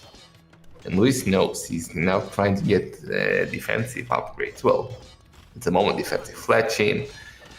Maybe she should get masonry even. The cannons are coming from both. Now chemistry. Yeah, both are doing cannons. He's gone for the Trevor, Sebastian. I don't know if I'm a fan. He's not trying to go for the TC. Yeah, because he's going to get his cannons too. And I mean, this is a situation where if you trade castles, you're probably still happy with that if you're Sebastian, because it opens up more room to hit the TC. Yeah, for sure. Cannons are coming. It will be a lot about micro now. None of them have redemption. So no instas. Ooh, misclick on the house. Yeah, that trap has no chance. Looking good for Seba, actually. Only one cannon for Luis. But Sebastian is not doing more cannons. He should be doing more cannons. And he should also consider fletching and stuff like that. He has a lot of res that he's not using. Yeah, that castle's going down. Oh boy. And yeah, I think Lewis is getting hit by the fact that the Victorias don't pay off in time. As now that TC is threatened. Do you go now for the TC? Do you say YOLO and send the 3 traps toward where the cannons are and go for the TC? You keep the cannons busy. Oh! Cannon sniped. I don't know. Oh, what? Ooh. What's the castle? That I castle, love it or I hate it. if it goes up, it wins him the game. But it did no! It gets sniped by the cannons. He doesn't have. He has 400 stone now. How much did He he lost it. before? Oh, he's doing another one. He had to buy 200 more stone though. He's trying it again. Oh He my deletes it. No, stop it. So he doesn't know what to do. He's panicking. He didn't. I mean, did he delete that just and spend 200 stone? He didn't build it that much. He had 1,000 stone before that. I checked quickly. He lost the stone. He lost the castle. No. And now Lewis is pushing back. And, well, there goes the timing window maybe against the Victorias. Lou is on the way for Lewis, and Lewis has his own cannons to push out now. Those cannon snipes add up over time if you're losing 2 or 3 cannons. And Lewis has 3. And he's sniping Trebs. He's sniping Trebs. That's 2 Trebs down. And Lewis has this now. Well, exactly 1 minute ago, I was gonna say, well, Luis is dead. Sebastian is completely dead now. Well, I mean, Sebastian, he does still have 4 relics, and he does still have probably the better eco with the Folvark farms. But this is going to be hard for him now with the late game of the Portuguese. Yeah, and Luis gone for another castle. I mean, I absolutely loved the castle move because it forced the cannons to focus on the castle and the traps could finish the TC from behind. But the issue is that wasn't enough villagers. No. You need to have enough villagers to off-prepare versus 2 cannons, and he just didn't. And another cannon going down. Yeah, if he had before that prepared like another 20 vills to come forward and just force the castle up, then I think he'd have won the game. But now it's really tricky for him. I mean, it's still Lewis is not out of the woods yet. His TC is still exposed on the right side to the cannons. If Sebastian amasses enough cannons, he can just kind of play dodgeball and try to snipe it from over there. Yeah. Well, let's see. Both need more cannons. Both have siege engineers. Louis is gonna lose a market now, which can be annoying. Because now he needs to make one fast, because later when he will need it, he will try to buy stuff. Finding out you don't have a market can be really annoying. Oh, micro. Now it's basically dodgeball, not Age of Empires. Basically. Basically, it's the dodgeball scenario with your cannons. I mean, he should get Archibald now. He almost has a res. Yeah, that's going to be much better for the cannons in the dodgeball game.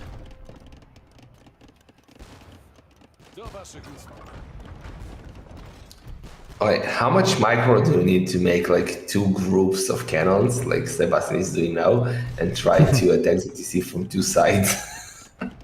A lot. I mean, the more of this wall he destroys, the easier it is for him to micro the cannons, right? So he's trying to make some space for himself. Oh, Arquebus. In. Okay. Oh, that's bad that for changes Sebastian. stuff. Oh, boy, Oh. yeah. So extra speed on the projectiles, and they do have a bit of a lead of the target now. It's essentially ballistics for cannons. Ooh. That cannon went down. Why ballistics? Because just like me, Luis is not sure that if you need ballistics or not for Arquebus. So he says, let's just get it. Those arquebus cannons, we saw that tech come in, and instantly they were winning the fight. More instant than a conversion.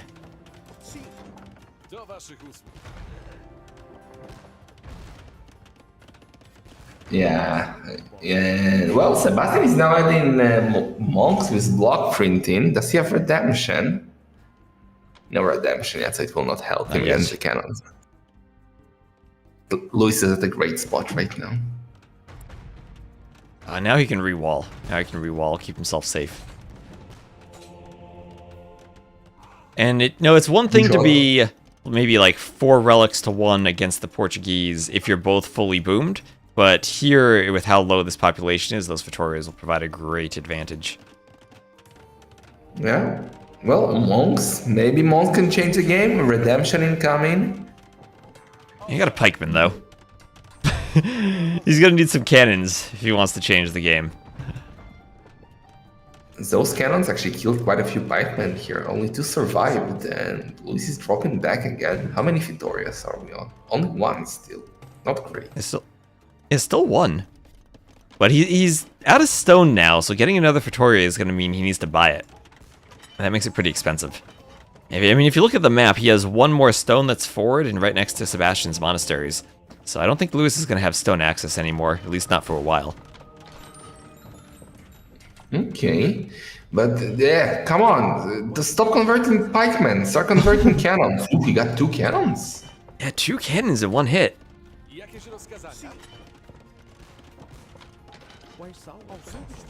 Oh, he gets another one. This is why I feel like the more cannons you have, the trickier it is to micro them because of the pathfinding. Yeah. It kind of puts you at a risk where you're going to take bad fights because you're going to turn and your formation's larger and you still get hit. Okay, Vittoria number 2.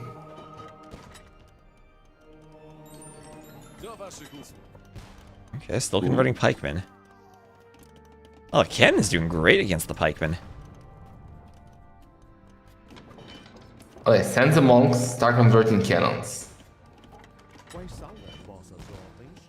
Oh, that cannon on 1 HP.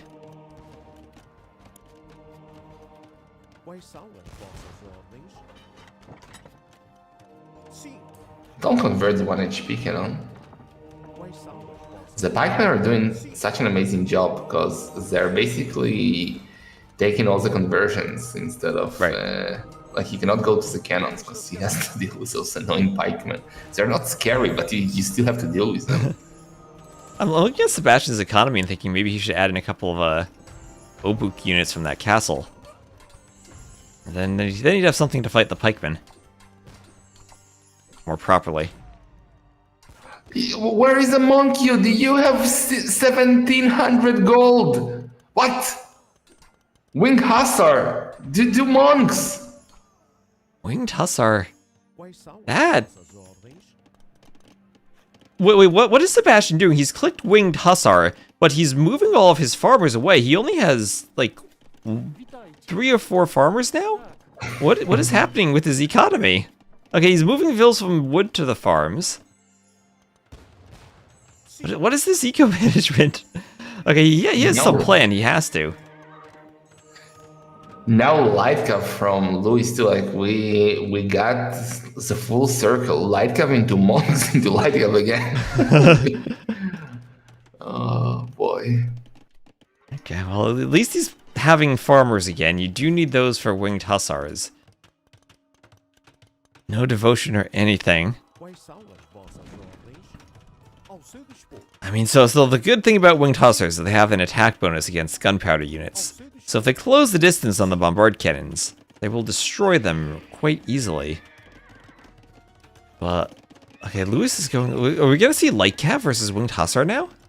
That's the matchup with the 1 TC eco. These players don't have farms to do this. Well, Luis does have the Victorias already too. The good thing is for Sebastian that Luis still doesn't know about the wing hussars. So if he gets too greedy and goes forward, all those cannons might get bamboozled, and then Sebastian cannons can go for the TC. Yeah, Sebastian knows about the gold now. But the light cover coming. The monks? Oh no, you gotta go now, Sebastian. Oh, there he goes. We'll keep the castle alive. But all his cannons. Oh, yeah. And all the monks. It's only 5 wing hussars. I mean, we have pikemen, light cav. Yeah, and pathfinding. Don't forget about that. They have to catch the cannons. I mean, they will get 3 of them. That's for 5 light cav. That's pretty good. For 5 hussars. But he also lost 3 of his own cannons, Sebastian, in this fight, so not ideal at all. Halb now, oh boys, this is gonna be even tougher now for Sebastian.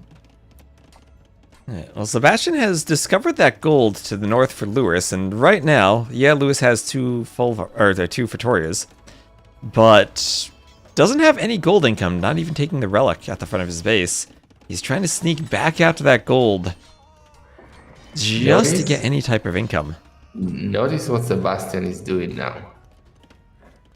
Onager.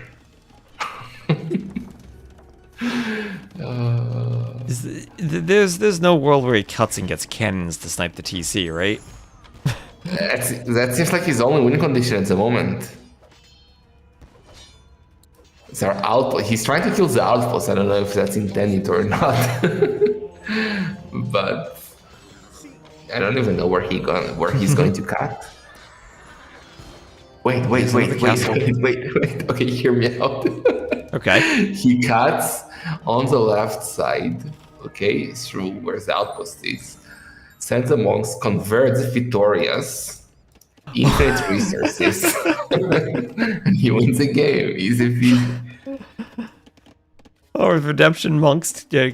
Oh, that would be hilarious. You get Lewis thinking, oh no, he's gonna cut and snipe the TC. I need to defend against it. And then you just veer off to the left and get the Victorias.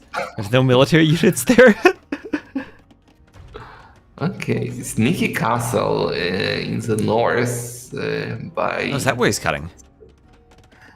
Yeah, he's gonna make traps and try to cut, but I mean, the TC is quite far away from the woodline already. There's also an outpost there. But yeah. If he were to destroy that outpost, then how would Lewis see the Trebs? Well, even with the outpost, he can still cut a bit further, a bit deeper, and go around it. Well, Lewis trying to snipe some cannons on the east. This is gonna be close. 1 light cav left, and he gets 1 cannon. Doesn't get the second. Should have repaired. Oh, but Lewis is doing more outposts, and he will see the cut. He will see the cut. You'll see it. Perfect. And there goes Sebastian. Yeah, I think it's over now, unfortunately. Too much military for Lewis. Yeah, too much military and too much scouting. Again, Lewis doing outposts everywhere. Yeah, it's so important. But I absolutely love it that Sebastian is trying despite definitely being behind. He's not giving up. He's playing sudden death. He's not deleting while his TC is going down. Well, it's not only about the spot in the semifinals tomorrow, but it's his best of 5 for $500 extra at least, right? Because the semifinalists secure $1,000, while the losers only 500. Remember, sponsored by World's Edge, $10,000, guys. And Cannon's hitting the gate. Gate will go down, then straight shot to the TC. Another castle by Sebastian. But he's trying.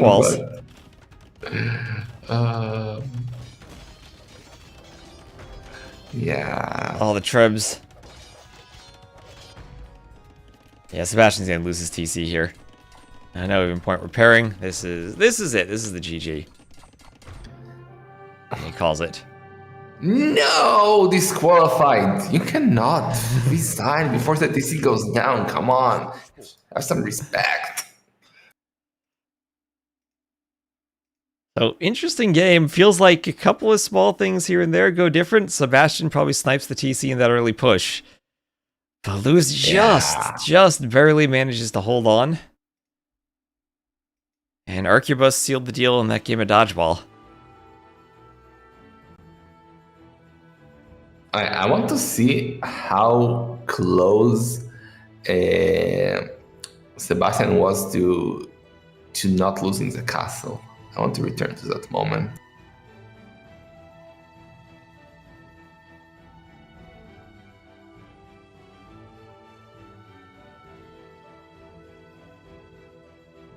Meanwhile, they're in the lobby. They got Palisade sakotra set up as their next game. How much damage does a cannon do to a castle? Oof.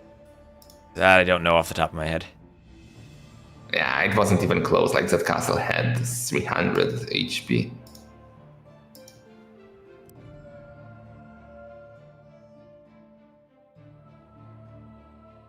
Yeah, it seems like he was like 100, 200 HP away from keeping his castle. Well, keep building it. Yeah.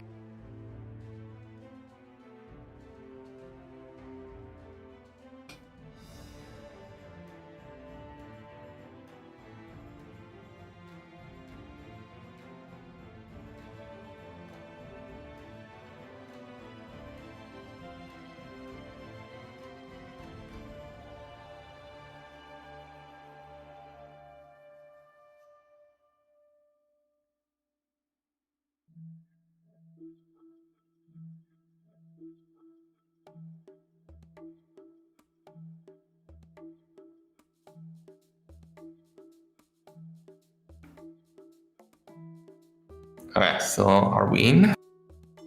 No. We are not, no. They're still in the lobby. So we get to Palisade sakotra now.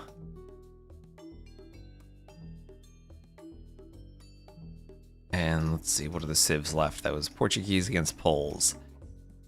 Do we see Koreans versus Khitans here, and potentially Aztecs, Armenians for Koala? Or we might see Khmer here too. I kind of feel like Armenians, Aztecs.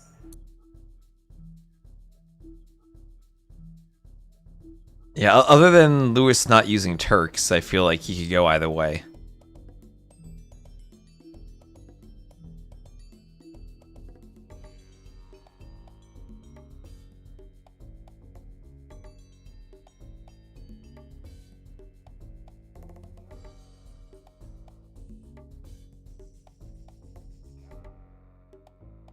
And Sebastian, interesting to see you pick the Aztecs so highly. And I know they were good back in the day, but nowadays they've definitely fallen off quite a lot.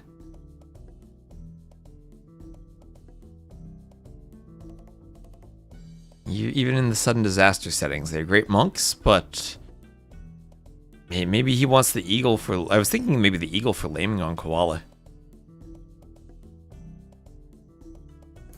Yeah, Eagle on Koala can help quite a lot. Okay, Koreans. Well, it's all about the skirms, right? And Koreans are good with that, so There. should be okay. 45 seconds, and we are in. So Koreans, Armenians, and I guess we should expect to see some fortified churches. Well, if we get to Castle Age, we'll see.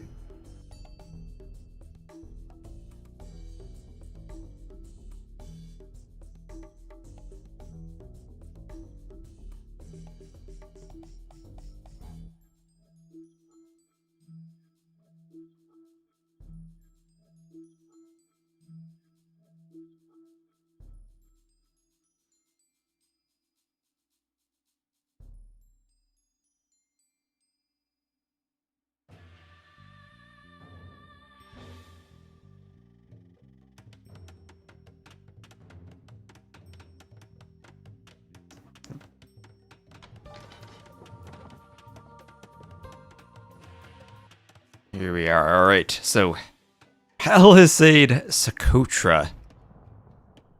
Lovely taking the map and turning it into a clown map somehow with a palisade wall. That's a plan. I mean, in theory, jokes aside, the plan of the walls was to nerf skirms, because normal Sakotra became a skirm fiesta, but nothing helps. It's still a skirm fiesta. Alright, so we'll have Sebastian as the Koreans. He'll be playing the blue to the southwest, and then Lewis as the red Armenians to the northeast. And both players did get their elephants right away. And now it comes down to laming the hunt, as we'll have a Vil heading forward for Sebastian to go straight for those zebras and go for the hunt. Yeah. Well, this is not your chance. So those zebras were actually rot. They'll actually be lamed. Yeah. Is Luis not gonna do? Well, it's a good thing for Luis. He can just make a mule cart, right?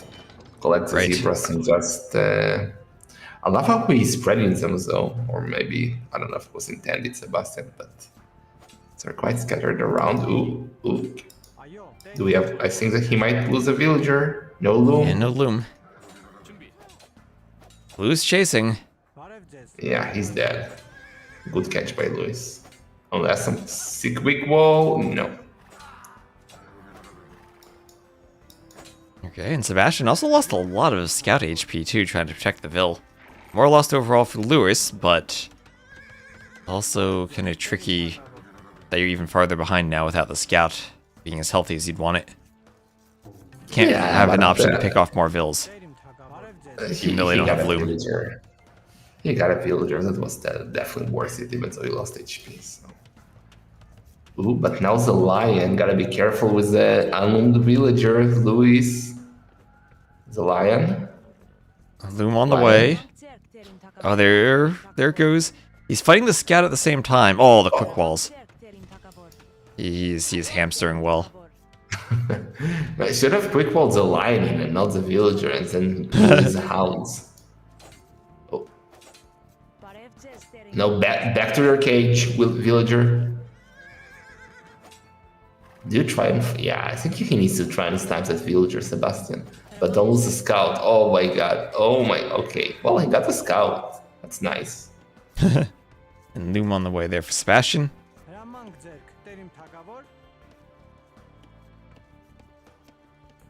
Wait, Luis is coming back for the zebras. He's not done with them. Look at the wall mill.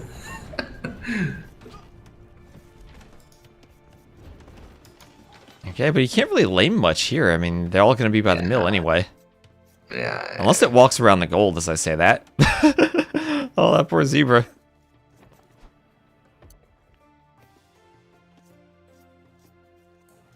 Okay, but take him off the zebras. I mean, don't let him take your food.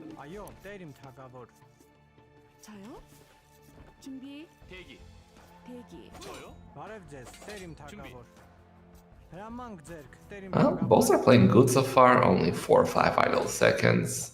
one villager snipe, so small advantage, but one scout snipe. Do you prefer a villager to lose a villager or a scout in this scenario? I think if it's like one unit, I prefer one vill loss, but more than one, I'd rather a scout. Yeah, I guess it makes sense. Because now Lewis is kind of blind. Did he even scout what he needs to scout? Let's see. He didn't. You can see, he sees his gold now at least as the vills walk back. But he didn't actually have his gold scouted. Oh, his berries block his gate. His gold is actually horrible. All of his gold like is in one line in the north. Like nothing on the other side. Yeah, and if Sebastian hasn't scouted that yet, but if he does and he's the Korean player, eventually getting up some type of guard towers in that area, I feel like it'd be really strong. You try to control everything with the towers. Although, on the other hand, Lewis can do fortified churches over here, and he sees it. He's already starting to wall it up.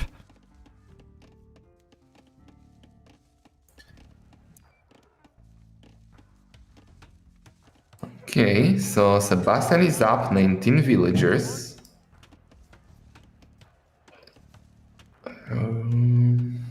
What is Luis doing?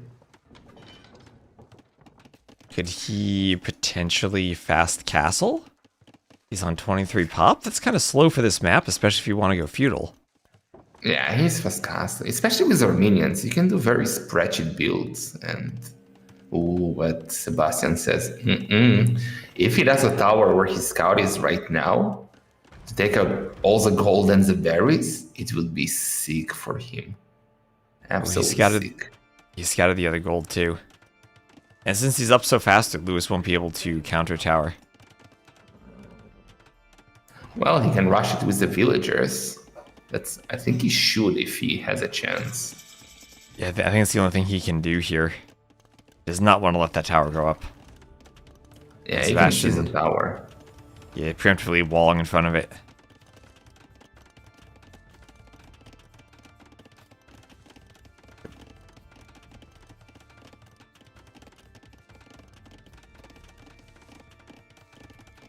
Okay, so no gold for Luis.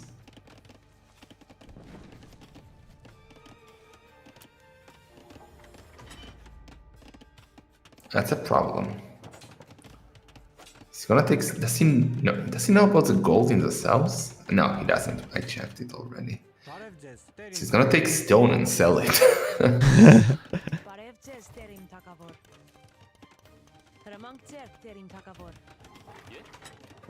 So I don't. I think this is really tricky for Lewis now. He's no resources at all other than wood. He just has to hope that he can somehow not get removed from the middle of the map. Yeah, and Sebastian can see the stone, and Luis did an outpost there, but Sebastian is only on stone. He has no archers or anything like that. That's a naked trash, so if he had archers, I feel like he would win the game already. Yeah, or even if his vills were just forward on that stone to fight earlier. He needs to make sure that Lewis isn't able to both go up and get a castle. Oh, he's walling this in. He's walling it. What?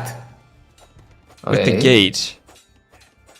This is good also, Quartra. Give me those villager wars. There we go.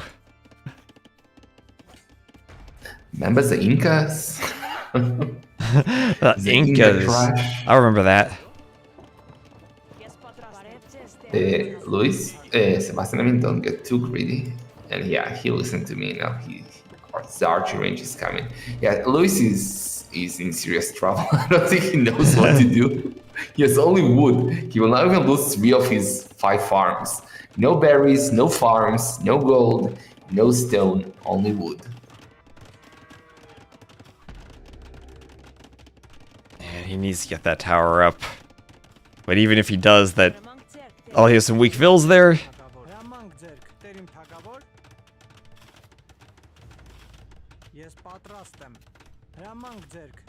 Well, good that he's not going to lose a vill at least.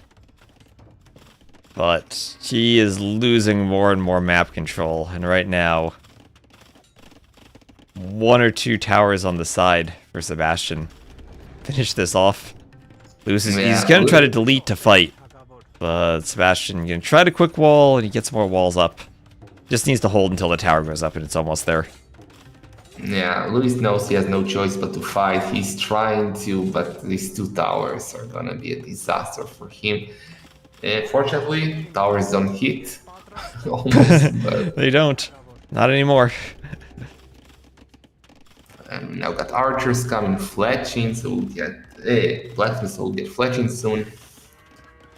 If he was on gold, he's not on gold, so actually no fletching.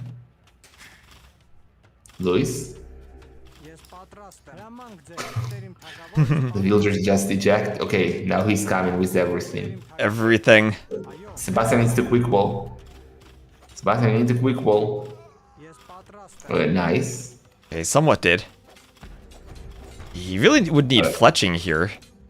Kill the vills faster. Fletching would have helped a lot. I mean, well, for now, I didn't kill a single villager in this engagement. Okay, there he goes, but just starting now. 2. Okay, but the tower is down. Luis, he has no choice. He has to take the tower down. He has to do this. Oh, there's an archer now inside the tower hopping out. And Sebastian losing some vills too. Well, it's 6-2, so... But Sebastian has a lot of idle TC time, and Luis, surprisingly, only 14 seconds. I guess the fact he hasn't had any map control other than the farm has meant his vills have been very heavily on the farm, so he's kept the TC running. But this is now finally time for Lewis to lose vills, a couple going down. Oh no, he's leaving. Oh, tower is still up. And it's still there. Where's fletching? And no fletching for either player. They're vill fighting so much they can't afford fletching. Sebastian finally has a blacksmith. He has no gold income though for fletching. The final thing double is tower. Oh, that's. But I don't like that they're like right on top of each other because they don't defend each other that way, and Luis can just send another batch of villagers to try. Like this. Okay, nice house wall. Okay. Nice. Vills everywhere. Oh, fletching actually for Luis now, but more villagers going down already. 10-3. Oh, those are 2 weak vills there. One goes down for Sebastian.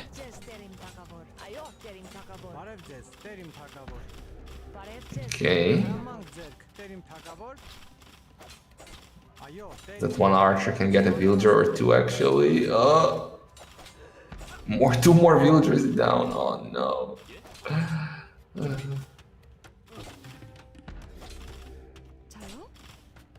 What's the pain? Luis already lost so many villagers. And he didn't even take the tower down. Oh, no. At least he got a villager or 2. Oh, the tower stays. Both of them stay. Ooh, Vill gets away. I guess Luis at least hasn't lost his tower yet. He now found stone. Funny thing is he's not on gold and not on stone. Well, soon he will be on stone. So in order to repair the tower, he has to sell wood or food and buy stone. And another tower. Oh boy. But Luis is coming again. Sending more vills. So he's got to start running out of vills with full HP soon. I think he takes the tower down this time. Yeah. There's only 1 archer there. Still no fletching. Sebastian can just keep throwing up more towers, make sure that he controls the stone. Okay, finally he's on gold, Sebastian Zell, so he's doing more archers. Luis with another tower. I didn't notice what he sold or bought, but the market messages were crazy just to get 1 tower. Selling everything for 1 tower. Now it's Sebastian's turn to worry about his Vill HP. He might need to back off of this a bit. can always just destroy that outpost, do another tower a bit farther back, kind of like you did that first one, and go for controlling the stone. Oh, actually, Lewis, no, he's on stone. He's mining stone to the west. He stuck two vills out with a mule cart. Yeah, only recently though, so they still didn't pay off. But Luis already lost 15 villagers, but he kind of secures that area that defends nothing. I mean, those 3 towers, what do they defend? They stop the aggression, but ooh, Sebastian, you're gonna lose a lot of villagers. He doesn't have the vills to force that up. Or the HP on them, even. Yeah. Kind of crazy is that despite the kill death ratio, the villager difference is only 4. Yeah. I mean, res collected are 800 more for Sebastian, but that doesn't feel too bad, in all honesty. It feels like Sebastian should be up a bit more based on how much damage he's done. Yeah, okay, finally a vill goes down. Both are just spamming towers everywhere they can. Oh, how does that 6 HP vill from Lewis run away from the tower in a straight line and not get hit? More towers. More towers. Why is there a blue villager hovering under? Okay, he's building an outpost. He's going for an outpost. Just hoping that Lewis doesn't notice him there. Sebastian. Oh, the market! The market from Sebastian. Look at where it is. It's 1 tile away from seeing that Lewis is mining stone, but he doesn't see it. He doesn't see it. He needs town watch. But all these towers, let's not forget that Sebastian is Korean, so if he will ever get to Castle Age, those towers will become so strong. It will become guard towers instantly. Free and instant. Instant.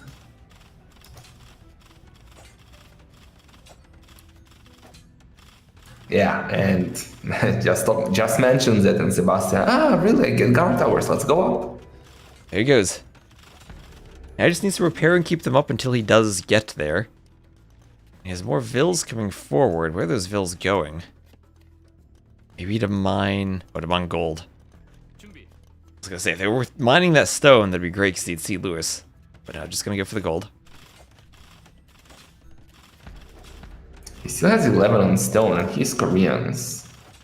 Oh, he now gonna finish the stone in the south. So he will have to find new stone, and then he might see those villagers. I think it's only 2 villagers, so nothing crazy. Or just gonna take the gold instead. Also, Lewis, if you look at all those expired farms in his base, he has not had horse collar. Finds a way to click up, but then still has to deal with guard towers.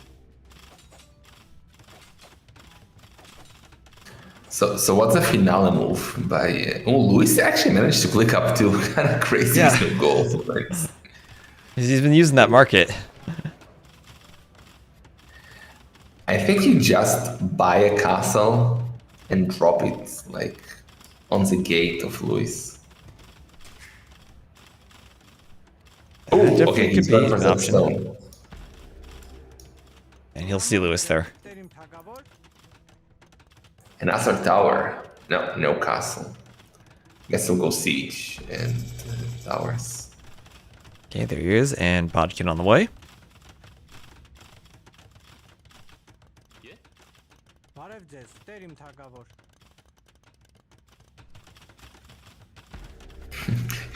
Castle into what though for Luis? He can't do anything. Castle into... I don't even know. Fortified churches! Fortified churches! He has wood, he can build them. Oh, you're correct. Yeah. He doesn't need anything. It's like towers. Yeah, all he needs is wood. That's the only resource he needs this game. And that's actually sick. I totally forgot about that. Oh, there's a castle. He bought the castle. He bought the castle. Okay, it's over. We're going for the decider. Game 5. Yeah, the castle hits the TC. But Lewis could just do a mule cart in the middle of the TC and absorb all the arrows and at least force the petards. Yeah, the off PC sending it there. What is Luis doing?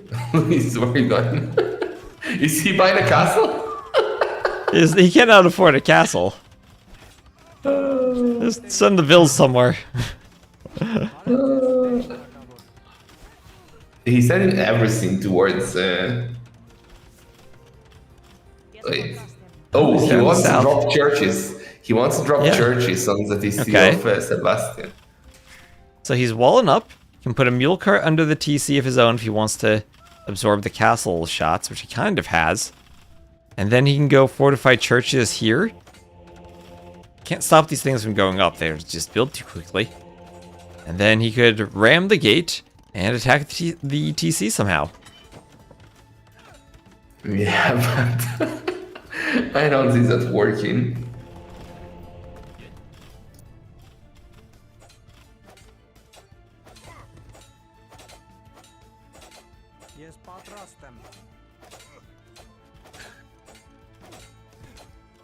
Yeah, Sebastian is doing petards now. Wait, where's the petard going? Wrong direction. Wrong TC.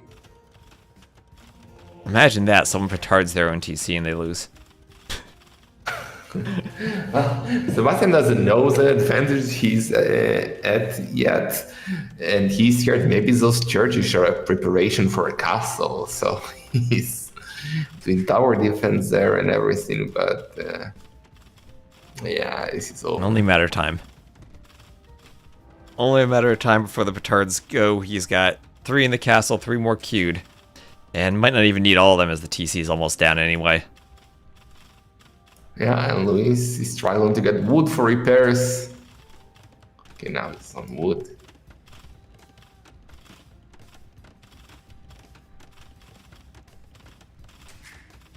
And no more wood. Needs to buy it somehow. Doesn't have the gold. He's trying. Okay, the petards are coming. Move the wagon, okay? Here we go. Here we go. Yeah, he converts the war wagon forward, but not going to be enough.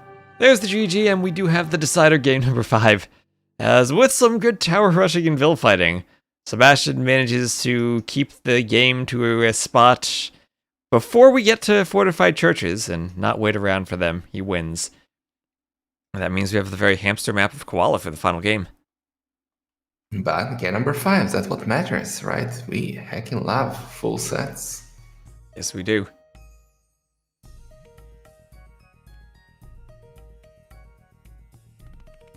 And that's tied 2-2.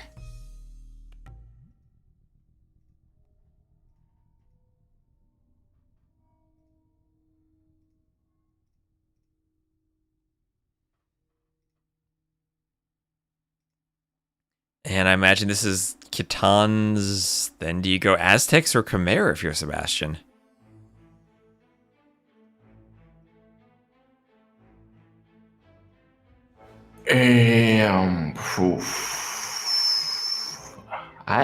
I guess Aztecs. It has to be Aztecs. Why would you pick them so high if you're not going to use them? I'd be really scared against Khitan's though. Once they get Step Lancers out, Aztecs die, I think. Have you heard about monks? I have heard about monks, but I've also heard that they're broken now. Yeah, monks bad. Well, let's see. We'll soon find out. So you could just go Aztecs and try to lame everything right at the start. Yeah, the eagle gives you quite a good advantage early on. So, well, it's still possible. Khmer, like, it's a good sieve, but then I don't understand the Aztec pick. Neither do I, especially that high in the draft. Yeah. Okay, they're in the lobby. We should be starting any moment now.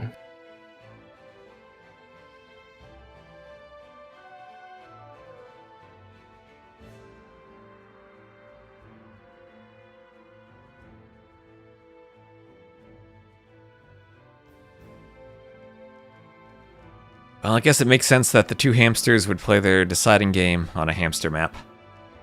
Yeah, this is as close. Wait, what's closer to Arabia, Koala or Skuza? Not even sure. Probably Koala with the starting resources being normal. Yeah. So yeah, decider on Koala. Winner will face. Well, maybe you don't want to know spoilers. Winner will face someone tomorrow. Someone.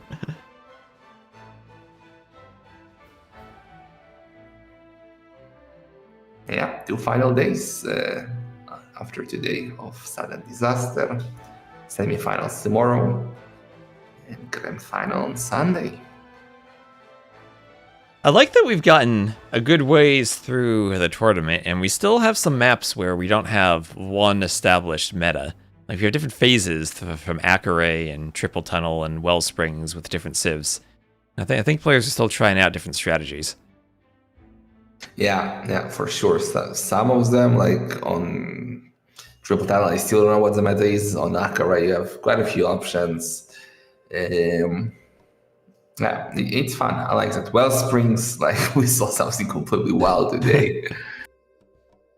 You're being cut a bit. I don't know if it's me or does my stream here it was fine or.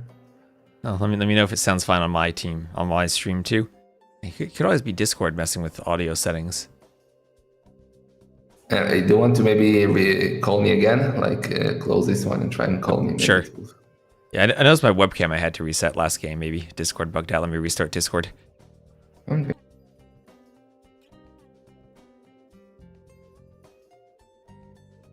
Yeah, the stream sounds fine on my end. All right.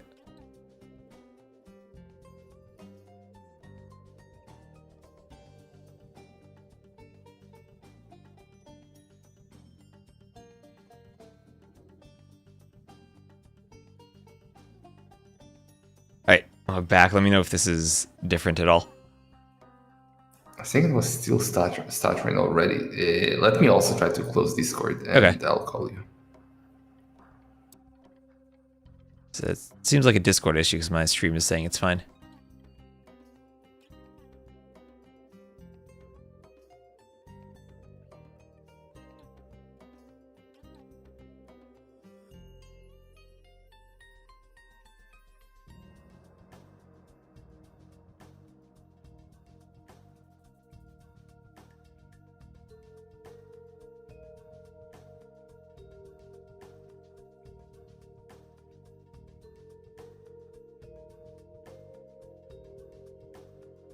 Yeah, I went into Discord and I turned off all of the Discord audio options. Maybe that was affecting something.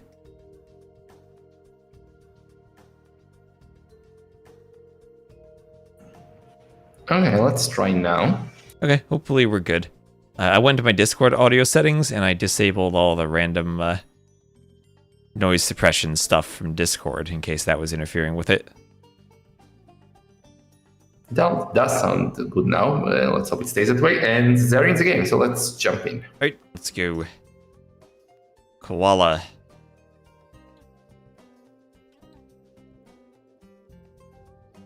And it's indeed Aztecs versus Gitans. And Sebastian is on the laning. Okay. Immediately the Eagles forward with a Vil. Loom coming in for Sebastian just to be extra safe. And here we are with the villager laming some Ibexes. 2 minutes into the game, they're already forward. Do you take the war or not? Do you take it with the villager? He can kill it, but he can also take... Oh, he's going to kill it. He's not going to risk it. Are you going to kill it next to the berries, though? Because now Lewis will just do a mill and he can take it. Just fine. Yeah. Maybe he should have taken it, because he had the eagle overlay. to defend. Overlay. Your chat's yelling at you for the overlay. Noob caster, dude. That's why we have the combined chat. Now they can tell me and I can tell you. He's taking the board! He's taking it! The board. Lewis needs to shoot it now. Wait. Where's he going with it? He just lost HP on the eagle there. Was that a misclick? Did he intend to do that? He's gonna lose the eagle now. That was a disaster. Will he get the scout? No. Oh. Well, I mean, I don't know if it was a misclick or intended, but didn't work too well. No, it did not. I mean, that boar is perfectly adjacent to a mill that Lewis will put... Oh, wait, why is he putting it back there? I guess it's safer back there, but come on, put it next to the boar. Have fun with the boar corpse that you spent so much work to keep there. Kind of bad for Sebastian to lose the eagle, because like, unlike a scout, the eagle can put it into the TC, heal it, and it will be just like new later on. So I don't think his slaving achieved much. I mean, he should have taken the boar. Like, he had loom, just take the boar home. You have the eagle to defend against the scout. Even if you lose the villager somehow, you will still probably get the scout. So yeah, that's true, right? If you have loom for the vill, and you're investing that early for loom, you're putting yourself behind. Because you're not queuing the vill, you're spending the time on loom. So you really do want to steal it then. And yet, if the scout comes over, but you have loom and you have your eagle, so you can kind of fight the scout while stealing the boar. What? And now Luis gonna return a favor, gonna kill those ibex probably. Sebastian cannot lure them anyway. Why is he killing them? Is there a reason to kill them? Oh, well, you can lure with the villager theoretically. And here come some Aztec vills. Oh, at least Aztec vills can carry more. So you can go back to the TC with more. Sebastian already walling.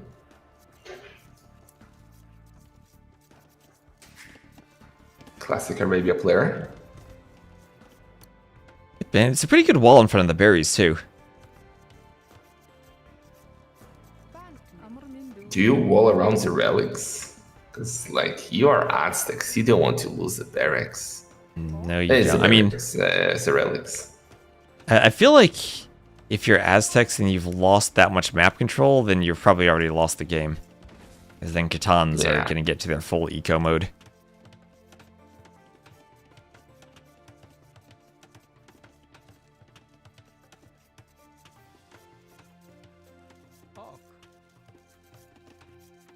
Okay, seems like they're not rushing to go skirms. They're not. I mean, we have seen fast castles on this map. It looks like it. It looks like a fast castle. Okay, they could be rushing elite skirms then. I mean, with Aztecs, it's kind of obvious that you rush into, like, fast castle into monks. But what about Khitans?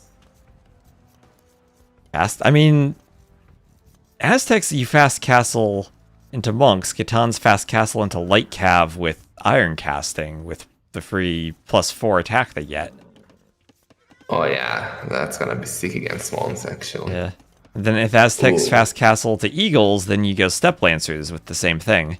And if Aztecs go monks and eagles, then you do scouts and step lancers.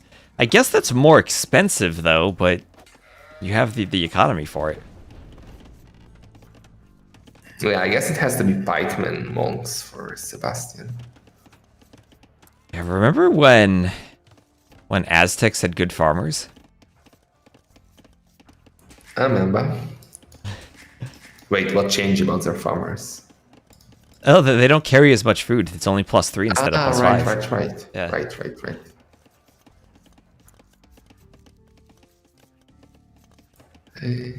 Okay.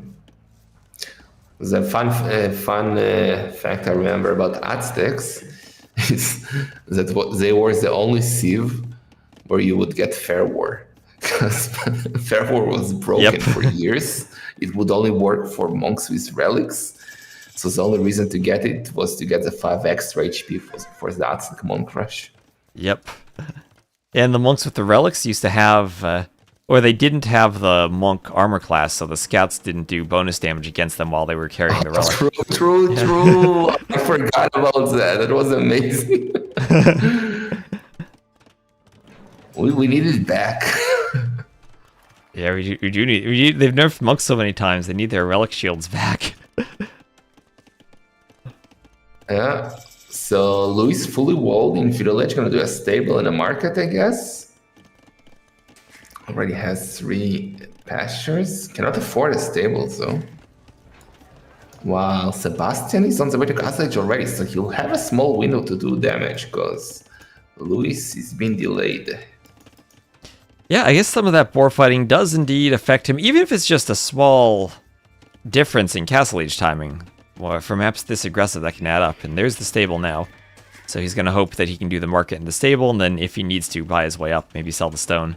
As Sebastian already greedily sold the stone as the Aztecs. There's the forward barracks. Yeah, I do want Sebastian to do a gate between the market and the house, because, well, Lightcraft can just hover under the TC and Lancers, so better be fully walled like Louis is.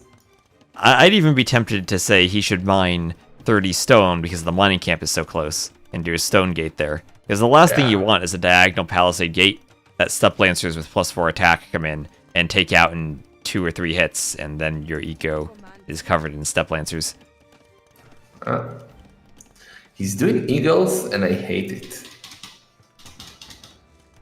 I don't understand why he's doing eagles. Yeah. You'd probably rather see pikemen plus monk here. Yeah, for sure. Especially in Feudal Age, where eagle creation is so slow. Right. Oh, there's a forward vill. The scout will see it. There are 2 forward vills, though. Oh no. Oh no. Well, one of them is very low HP, so should be fine. Come back. Don't leave her alone. Where are you going? She's already injured. Where's she going? Not doing the workshop anymore. I should do a monastery, sir. Steals the relics. Yeah, get the relics. That's what I'm thinking. Monastery at home for relics. Okay. 3 relics as Aztecs. That's the same as 4 for a normal civ with their relic bonus. And that should be very easy for Sebastian to pick up. Oh, well, does he get the gate? Ooh. Nice. He's still... Okay, now he's getting forging. Super important because it's +2.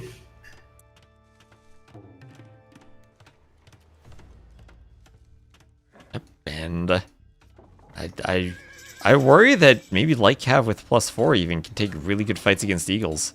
And we're seeing that right here. Especially when they have the numbers. They also have some abilities. They can choose fights, so I really don't like the eagles. I can't express it enough.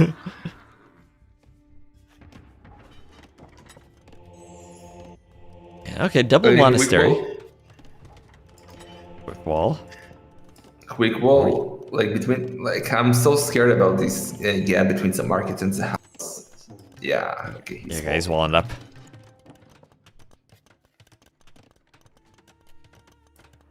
Okay. But what's next for Sebastian? I feel like with this civs, the longer it goes, the better it is for Louis. Or am I wrong? I think so. I think it's kind of the same thing like Poles Aztecs in a way, that the longer it goes, the better the food eco will carry you. And eagles won't hold up against the cav spam. Okay, Eagle Warrior upgrade incoming for Sebastian. Sensity too. Okay, I was gonna say, why is Louis not picking up the relics? But now he has a monastery, so he will pick them up. 1 eagle down.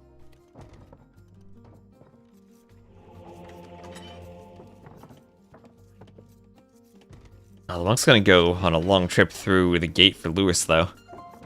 It's gonna be a while before he picks up those relics. Still leads a Palisade.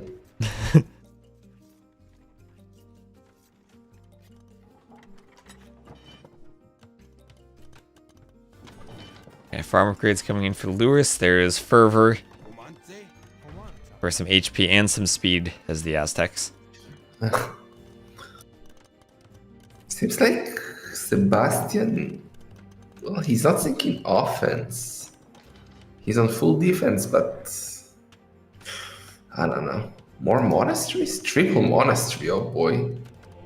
Does he just want to amass a lot of monks, go imp, and then hope the monks do it? If he gets block printing and other upgrades with lots of HP? Where's he going forward now? I feel like he needs to play in Castle Age and not in Imp, but, well, I don't think he's planning for Imp. I just don't like his composition. Lewis is doing what you said, which is correct, Lightcath and Lancers, but Eagles have no business here, I feel like. Yeah, I think I agree with that. I feel like what you said, if he had pikemen, I feel like pikemen still die to the Lancers, but at least they do a better job protecting the monks than the Eagles do.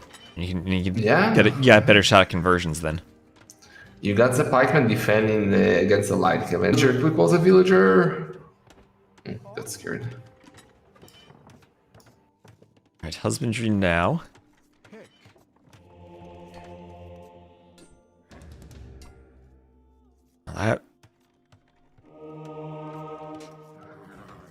Okay, Ram gonna pop out. And this is a good bit of pressure being applied. Eagles can always hop in the Ram to avoid conversions. It'll work just as well as siege towers for that. Okay, that's exactly what I was gonna suggest for Sebastian. Another barracks and pikemen. Beautiful, beautiful. There he goes. So rocket cart defense, that'll keep the ram out for now. And we'll have some stone walls up for Lewis. As at the other side, oh, there's a hole! There's a hole in the wall for Sebastian by the blacksmith, and the step lancers get in. Oh no! It's gonna be so many, already 7 dead villagers, 8. Oh no. 9. And everything he had was forward in the push. It's slow monks, he can't come back to defend this. He's not getting conversions, he gets 1 conversion. All the villagers everywhere are dying. And I think Lewis is winning this game now. Well, that's definitely a sudden disaster. Not That so was very sudden. Oh my god. There's a pikeman back. But, oh man, Sebastian was walling, he got the house walls behind the palisade, but he didn't cover the hole by the blacksmith. Steppies got in, and that is 18 dead villagers. And the only chance Sebastian has are if these 5 monks, 2 mangonels we have, and a few eagles can snipe the TC. Yeah, and you can see Sebastian is panicking because instead of converting the barracks and killing the house, he converts the house and kills the barracks, and now Salakim are coming, and there are no pikemen almost. Oh, 9. Oh no. And everything gonna go down here for Sebastian. The entire forward monk and our siege army will be cleaned. A couple eagles might be all that survives. And there's the game. Lewis does it. And he will advance to the semifinals tomorrow. So congrats to Lewis. Oh, that is a brutal hole for Sebastian. I really don't know how the game would have gone without that hole. Like, I'm not sure Sebastian's push would have been successful, but at least it would have been a push, right? And in one TC, you never know when you force Lewis to make some mistakes, preparing the TC, spending too much wood, and you can snipe it. That was awful. Or maybe Lewis will forget that you need to repair, like in the second game. Maybe. Or maybe you get some lucky conversions. Maybe you convert some rocket carts and they destroy the TC. Who knows, right? At least maybe Lewis was in a better position, but it certainly was still a competitive game. But that was the most sudden of all disasters Sebastian has ever faced, I think. Disaster. But Lewis, he's becoming a clown, I'm telling you. First, he was in the finals of Heaven and Hell. Now he's in the semifinals of Sudden Disaster. What's next? Champion of Masters of Arena. He picked Arena. Who are you? This is Lewis the Clown. Yep. So that's it, guys. We will regroup tomorrow, 15 GMT. We're not sure about the schedule yet. update it. Do you keep streaming, T-West? Nope, I'm gonna hop off now. Okay, so I'm gonna talk to chat a bit, and I'm gonna find someone else to raid, if not you. So thanks again for co-casting. It was a pleasure. Always, and I'll look forward to casting more over the weekend. I'll talk to you later. Yeah. Maybe we'll do some tomorrow. Quite a good chance. So till then, bye.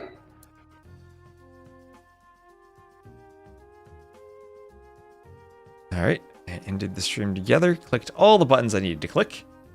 And, well, thank you all for watching. Hope you enjoyed today. First set was pretty quick, but that was a great second set. Oh, poor Sebastian. That whole Lost in Civ picks. I mean, he could have gone Khmer here instead of Aztecs. Let me get the civs. He maybe messed up a bit with that lame early on, too. So, thank you all for watching. Hope you enjoyed. I will end the stream on YouTube and then raid someone on Twitch. And I will see you all later.